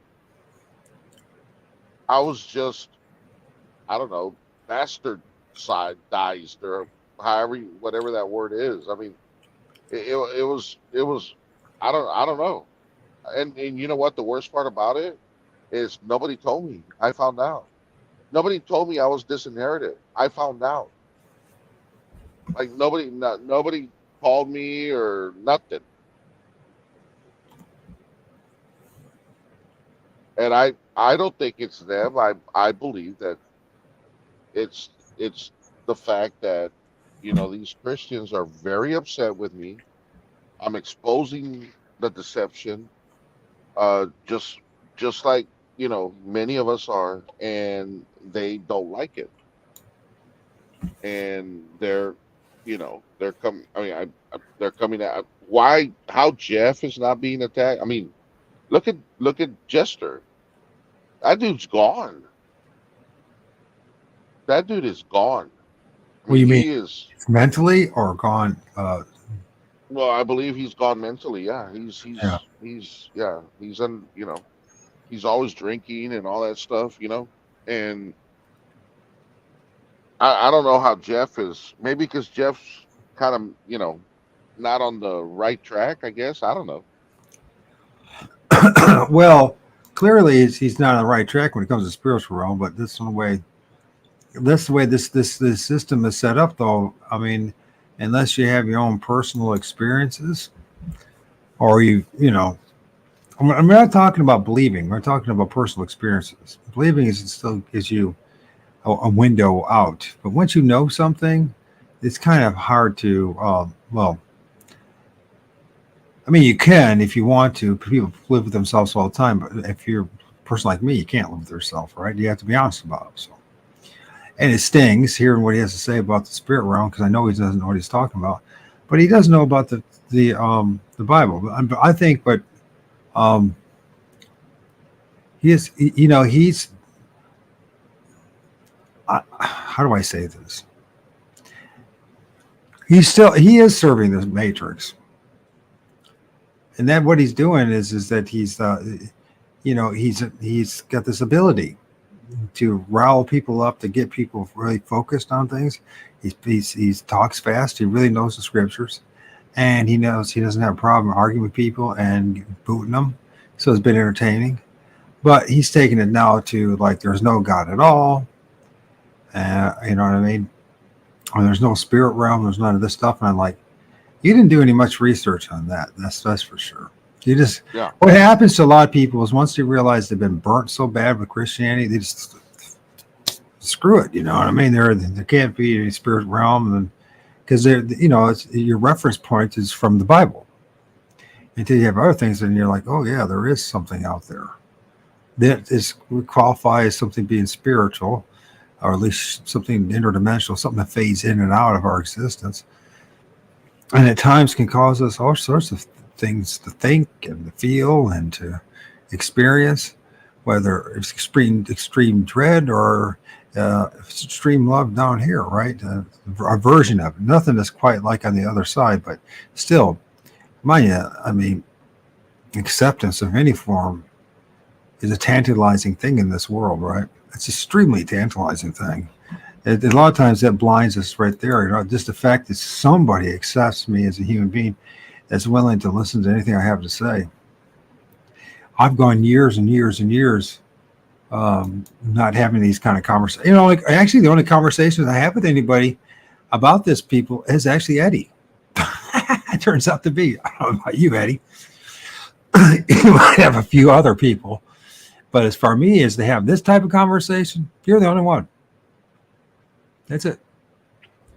Well, that's what experience does, right? It brings people together. Those that when I started experiencing all this stuff, and it's funny, Mike, because I'm in this truck now. I'm not with that other company that, right, or that who I was with. Never the truck shaking stopped. Everything stopped. It's almost like that was a problem. I shouldn't have been there. You know, Well, and here's again, I talked to this guy, George Hansen, and he's an older man now. And he's doing this research on this, the paranormal, UFOs, and that kind of stuff, and what happens, the spirit realm, and people having these kind of like, so they'll have like a buildup of like paranormal experiences, right? Around the time prior, during the time, or after of a major change in life, and that's what you just experienced in the past. I'm saying the past 6 months to a year leading up to that. And yeah, I'm sure. I don't know. I don't. That's part of the problem too with this whole system. Like, so the spirit realm was trying to get your attention, but apparently they're not allowed to actually tell us what they're trying to get our attention about. You know what I mean? Which I find that sinister as part of the plan, right? They're not allowed to tell us what's really going on. Really? So there's just like, so that forces the people to put their hope in something that's not real, or in belief again, instead of like giving a real chance to make a decision between at least two options. They don't even give you that. So that's something to think about too. I'm not saying that the spirit realm is not real. I'm not saying that the familiar spirits and other spirits aren't, trying to reach out to us, because I've had my own experiences and many other people have. But what I'm saying is that there's no clear messages, even when it comes to that. There's no clear messages down here in the physical, except that what we've determined is that how evil ChristianDumb is, and how evil this Jesus is, that people believe in, which is, I mean, immense amount of progress to begin with, because most people just think, their argument is, like what Jeff is doing. I don't believe it ever existed. It doesn't matter. That's not the issue. That's not really the important issue. The issue is there any power in that name and what's been going on? You know what I mean? Because at the end of the day, once again, you're operating beliefs. I don't believe that Jesus existed. I believe he existed. They've made it sure that there's no way to know one way for certain at all. I mean, logical says it didn't. The future logic says it never existed. But then you start talking to guys like you and Indy and other people, or a gal like Indy and other people, and start to realize this thing that maybe there was a Jesus, but it was the wrong Jesus, and that the Jesus they distracted us from. They never maybe it was like, and there's a lot of reasons to do that too, right? So if there was a rebellious, or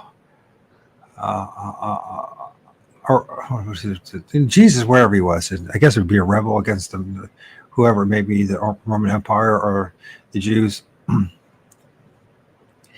that they would make it in a way so that you would never know who he is, but those in the top would know, and they would remind those who are close to these inner circles and say, you know what, you remember that guy named Jesus?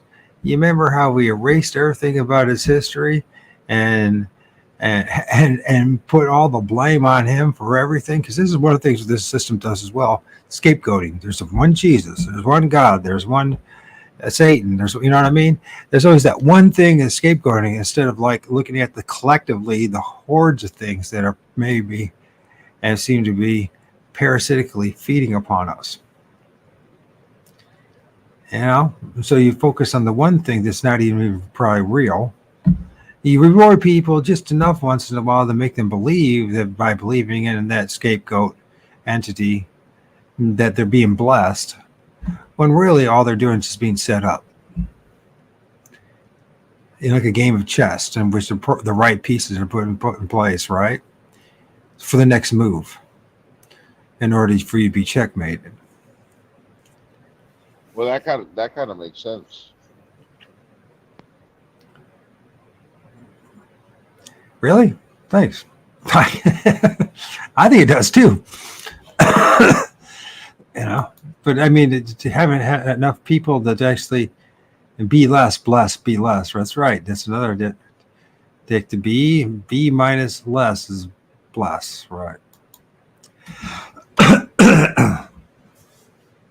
So we have this situation where they're getting us to focus on something that most likely it doesn't exist, or it's just some kind of egregore of thought form, or it is an entity, or there's an entity hiding behind the illusion of Jesus, right? So people are thinking, when they're thinking of Jesus, they're thinking of Caesar, what's his name again? I don't know why I can't think of it. Caesar Borgia. Caesar Borgia, thank you. And, so they're thinking of the Pope's grandson and the artist's lover. And so they're not even close to even prepared to deal with not only in this life, but it's not even, so you're barely able to deal with this life, go day by day with the stuff, but none of us are being prepared for what's going to happen on the next side. None of us are being prepared properly, that I can tell. I mean, it's a strong statement, but I've been really paying attention to it. Maybe there is a group out there that really has the answer. But I'm questioning if anybody. I think the closest that we got is that we know that we live in this reincarnation self-trap matrix, some kind of matrix that keeps us, that feeds upon us and keeps us recycling us, our true essence. But we don't know. And this is where Jesus comes from, right? Remember, Jesus is the one who's going to give you eternal salvation. He's going to save you, right? He's going to give you eternal life. Right. And if you don't have Jesus, then you're going to go to all over the place. You're going to be burned up in like a fire or forever or for a short period or whatever, because nobody can make up their mind. But the thing that's more important in all this is that it seems collectively, and it seems to be across the board, just about all cultures, great or small, have some kind of concept of an afterlife. And it's not simply just about death or witnessing death. It's that people have actually seen things that have convinced them that there's something after this life. Right. Now, it could be part of the whole light show and fuckery, and it's just there to mess us all up too, right? They believe in that, right? To focus on something wrong. But when you really think about what other options do we have, either they're, this is it, which that's kind of it gives a lot of people not much hope, right? So what if there is something after this life, and it does give us hope, but it's not anything like what they told us, and it's just like another hurdle that we have to go through to maybe get out. Hope that there's a way to get out, because a lot of us don't want to come back here. No, the only lesson that to be learned here that I have discovered, Eddie, is that not to ever want to come back here, and figured out not to come back here. And our ancestors talked about this. Just about other cultures, First Nations people, they talked about, that we all came from a star or certain stars, right? And we had to prepare ourselves to go back to the happy hunting grounds, not this place, the happy hunting grounds. It's all preparing yourself not to come back, right? Where a lot of other cultures, you see that it's a combination. Either it's preparing you to come back, but even like Hinduism, the ultimate goal is still the same. To some point, to get to a certain place in development, so you never come back. So Jesus is offering you not to come back if you just believe in Him. Or there's a reincarnation thing that we will come back, and we need to figure this out on our own. But knowing all the lies that are associated with Jesus, it is illogical to think that Jesus is going to help us come back. I mean, not come back. Excuse me, not come back. That obviously it's part of the grand design to recycle us one way or another, to deceive us even more. So I think I don't know. I think you have to open up your eyes to the reality of what this place is for real, and then somehow maintain enough sanity to get through it all without like losing it, right, completely, and to prepare yourself so what's on the other side, like the Tibetan Book of the Dead's, their version of it, I think is pretty good. I appreciate it, at least, and that is when you go to the other side, the light show that we've been watching here, witnessing here. you know, it's going to be even more intense on the other side, and it's going to try to get us back in here to come back. And following the light seems to be most. If everyone is talking about God's light, and we know it's a false god or it's an evil god, and it's coming from the same sources of people that say God's light, you probably don't want to go there. You know what I mean? Exactly. Common sense just tells you don't want to go there. You want to just hold your ground and not go there. But there's going to be entities, beings, things, light beings, whatever, are going to try to convince you that they're your siblings or family, maybe Jesus or Allah, whatever it's going to be, maybe a real hot chick that you were totally in love with and you missed, you know what I mean? And they're going to convince you to, come follow us. And you're going to feel that great war, that acceptance and love like you never felt before. And if you're not prepared for that, to feel these things, to dread, to feel anger, to feel all these different things, and to see certain things, my impression is that when you're on the other side, it's going to freak you out one way or the other, right? You're going to get love bombed into coming into the light, or you're going to just try to scare the shit out of it to go into the light. And I don't want to go into the light. I don't want to come back here. I don't agree with this place. Never did. And so then the next thing is that, okay, if my attitude here is I'm slowly pulling away from just about everything, every institution, everything that's out there, every group, I pretty much have actually pulled out from every group that I can think of. Or I'm very much in the fringes, that maybe that's also what we need to be able to prepare to do, to have, if you can have peace doing that here, walking as your own man or woman, sovereign here the best you can. I mean, it's not, you can't be 100% because the way the matrix is set up, you're never going to be allowed to. But at least you with what's in your control, you're going to walk your path. You know what I mean? No one else's. That's preparing you for the next phase on the other side. That the path that is specifically designed, and how do I say this? That's specifically designed by you, not for you, if that makes sense.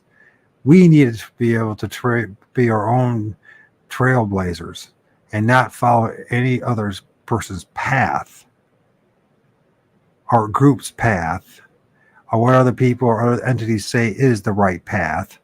And if entities, some entity outside of yourself says, I'm the way, the truth, the life, you just need to give it the middle finger and walk away from it, because it's going to cause you a lot of problems. Which many of us have experienced. So, yeah. It's called Christianity. Yeah. It's called following Jesus. Yep. It's called the church that's right there in front of people's faces. It got the inverted pentagram, bafflement, the pentagram inside the rings, the two rings, the two circles, right? And so it's like, that's what you see in witchcraft. That's exactly what you see. I'm sorry. I mean, that's at least today, that's what they call it. So I'm just saying, if you're practicing witchcraft today and you're using that stuff, you're using what they gave you. So you're yourself in the snare. You might think you're rebelling against this system, the matrix, but you're not. You got to stop. I really think that the only answer to all this stuff, you have to stop following. I mean, it's not, learning from somebody is not the same thing as following somebody, okay? What I mean by that, if somebody shows up and says, a John Hagee, a Pope, myself, maybe, you say, I'm following Mike because he's got all the answers. I'd be like, man, if you ever say that, I'd be like, wake up. You know what I mean? The whole idea is to find your own path. Correct.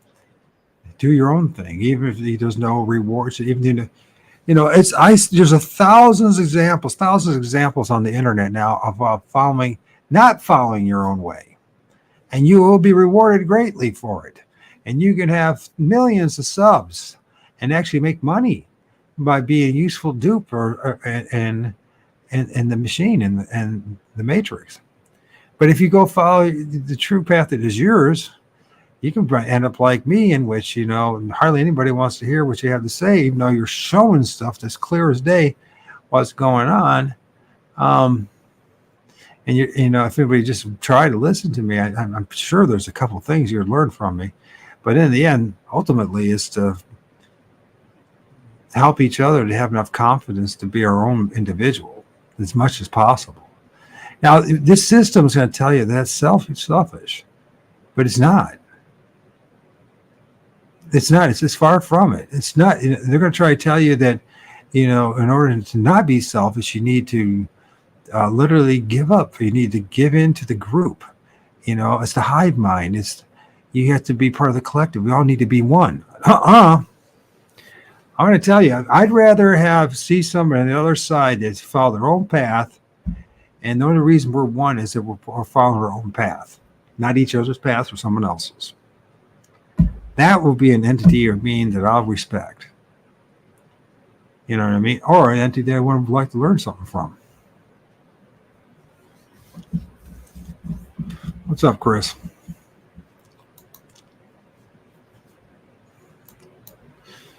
Well, the answer is out there. We just have to look for it.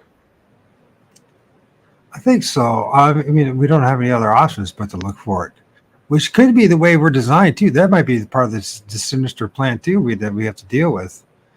Is that, you know, we are designed to be searching and trying to find the answer, right?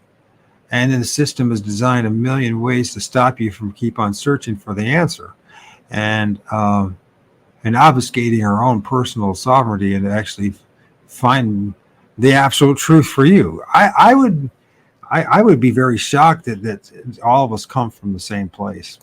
To be honest with you, I think we're all some kind of trapped energetic beings, entities of some sort or another, and we're all shoved in here in this recycling bin and put in these meat suits just to produce the LOOSH and cause all the suffering, right?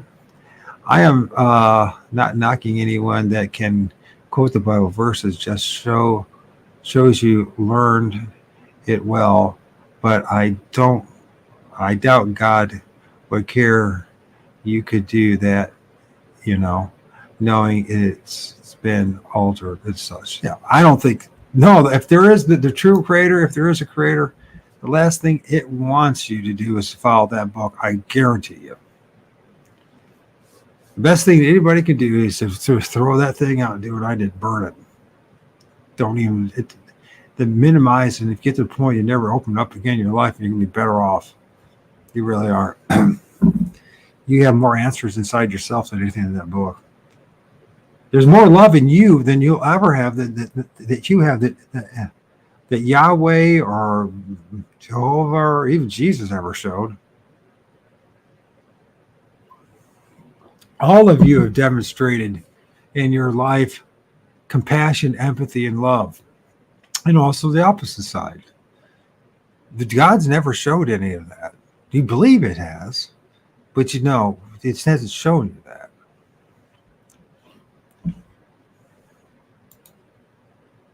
That's why they call it faith. That's right. It is just faith. A belief in something that's not seen, and evidence not seen, right? Right. But the problem is, you know, it's all designed to keep you from believing in yourself. And when I say yourself, I'm not talking about your meat suit.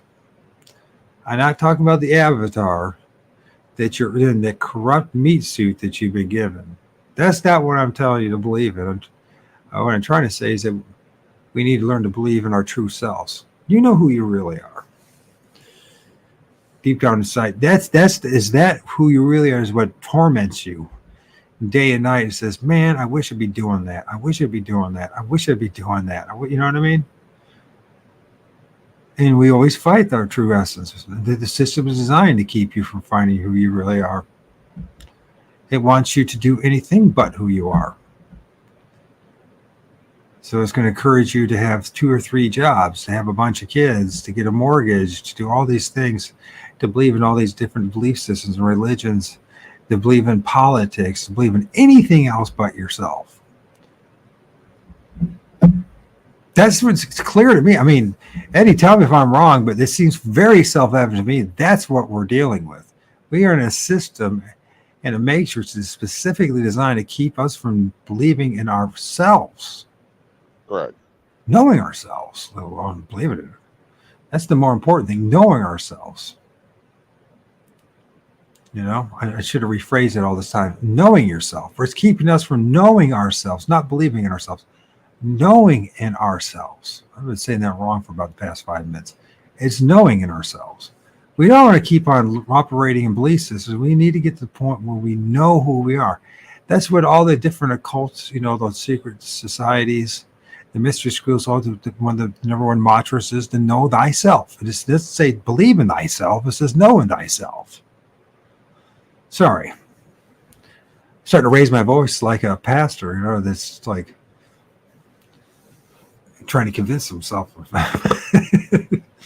by yelling at everyone else that he's got some authority. No, it's about knowing yourself. Isn't that the internal part of the big issue? One of the things that, I mean, do you ever ask that question, Eddie? That's how I got here. Who am I? You know, I want to know who I am, know myself. Obviously, Christianity and religion is not designed to do that for you. It's designed complete opposite, to keep you from knowing yourself and to being told in this world of reversal and magic, and black magic for that. They're not going to offer you up anything for ease. Nothing's going to come easy here. Nothing. Well, they tell you who you are. You're a sinner. Worthless. You're of no value. Right. It's all your fault. It's, you know, you're just evil, right? You're a sinner. That again, right there, just convince them all they're sinners. Like, until you realize you can't be a sinner. So it's impossible to be a sinner. Unless you give up on that. You give to these people and you say, oh, yes, I'm a sinner. By giving into these people who think they know best for you, but really it's an ego trip on everyone's part, right? They believe they're loving you, but they, you know, it's an impossibility when you realize that they're actually deceiving themselves and you. How can that be love? It can't be love. You know? So we've been going at this for almost 3 hours, Eddie. Yeah. How are you holding out? You've been holding out pretty good. I can't believe you actually tolerate listening to me to talk. What's going on, man? Well, you know, one of the things that I enjoy doing is learning and, of course, spreading this message. And I know it's not popular. I know people don't like it. That's why we don't have 1,000 people listening to us. No. But you can go to a Christian Live right now on TikTok or here on YouTube, and they have thousands of people listening to them because of this Jesus. So it is what it is. So I think the important thing is not to be one of those thousands, not to be any part of any group, to come to a realization that you are worth more than anything that this world has to offer. Anything. All right. And that's the only way that's ever going to like truly manifest in your life or happen, as they like to say, manifest, is if you start believing in you somehow to get the point that you know you. And who are you? You're something right off the bat.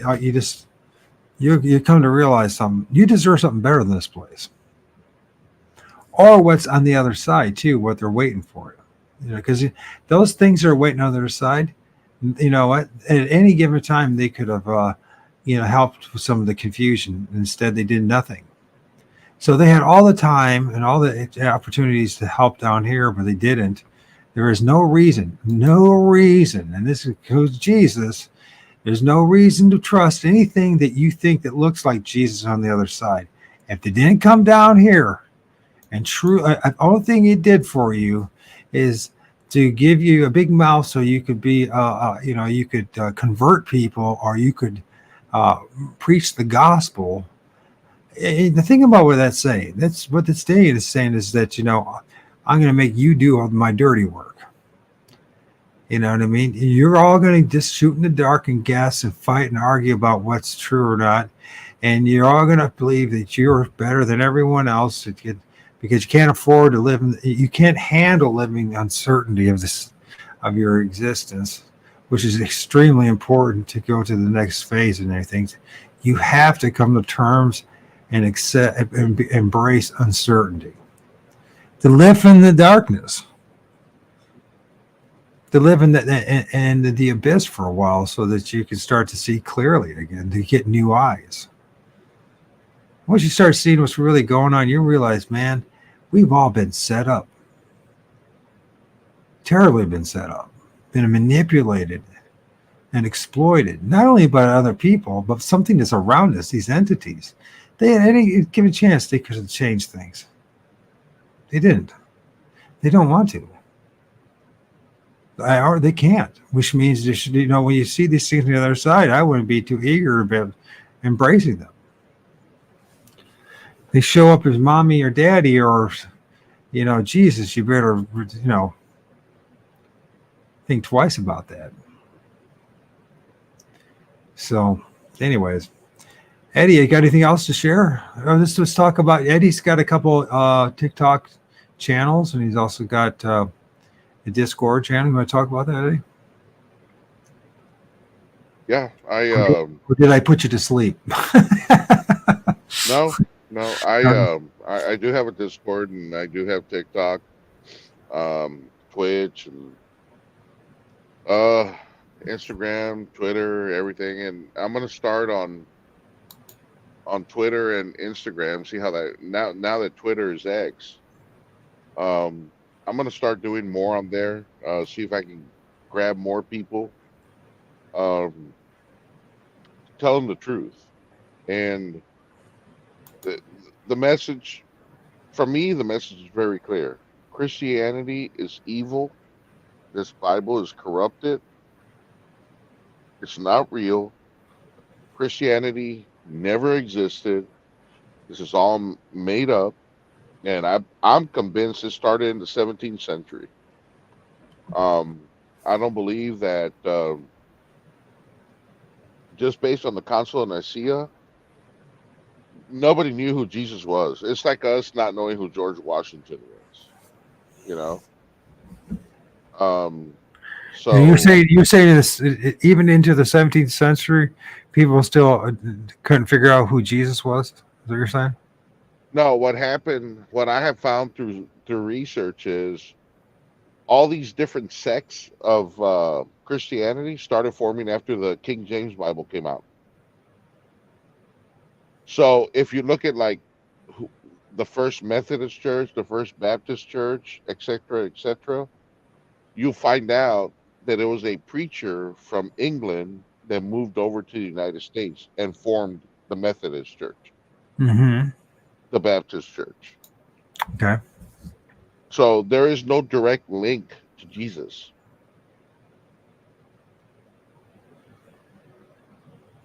There's no direct link in anything. Yeah, you're absolutely right.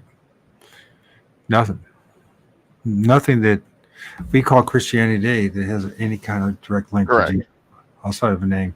Better stated right there. Yeah, that is true. Well, Eddie, I enjoyed the 3 hours, and anytime you want to do this, if you got the time, if you got the energy, you want to do it, and you're tolerating it, we can do this once a week if you want. I'd love to. Yeah. I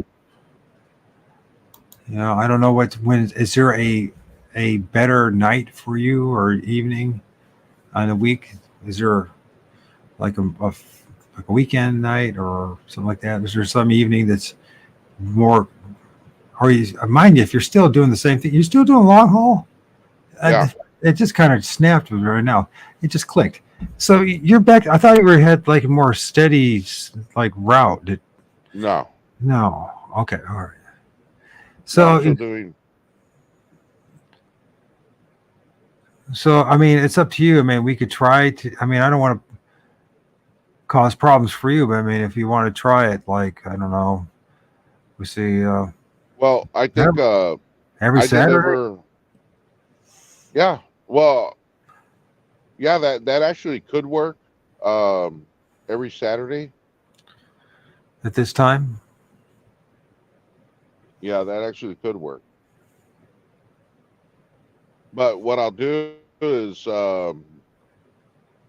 Tuesday, when I realize where I'm going from here, or not from here, because currently I'm in Arkansas, but I'm going to New York.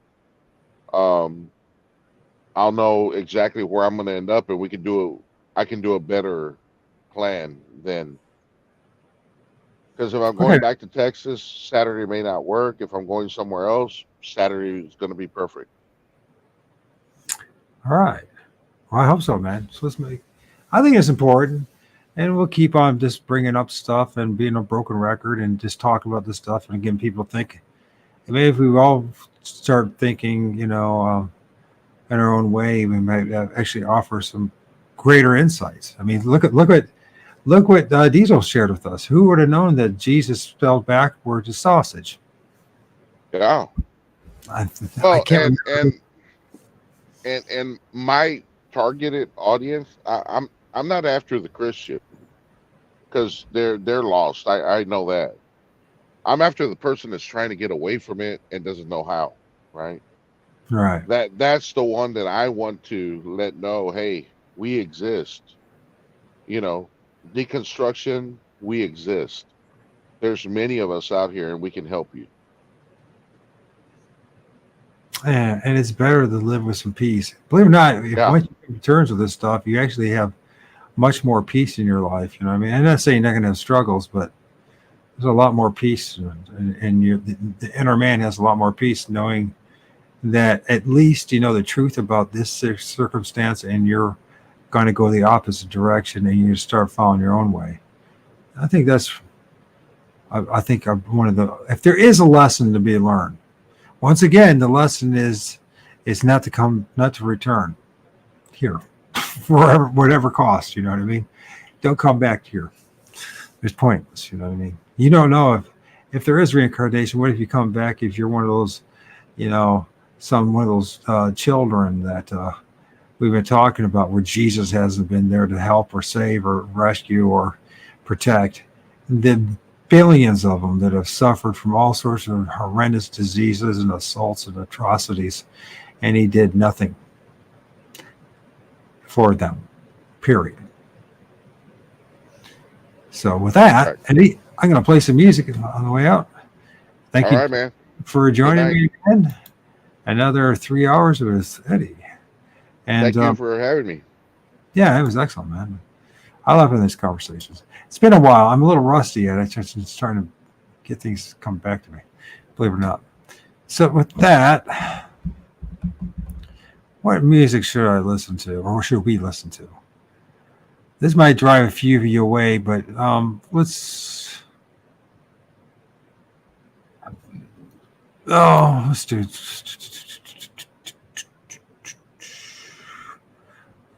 We'll do this one.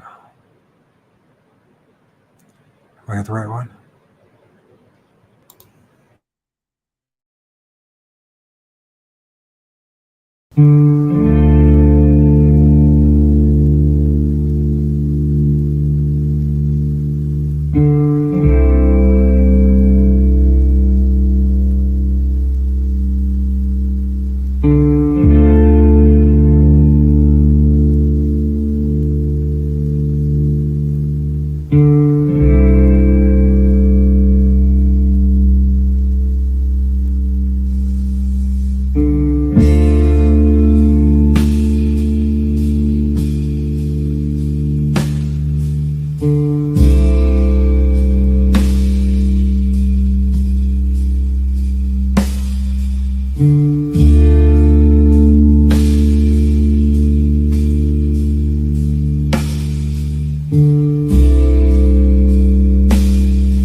watching fade.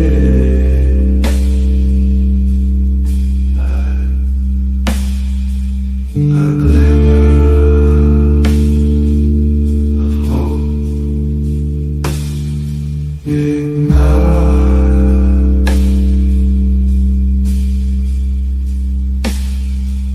Tonight we'll press on towards the east.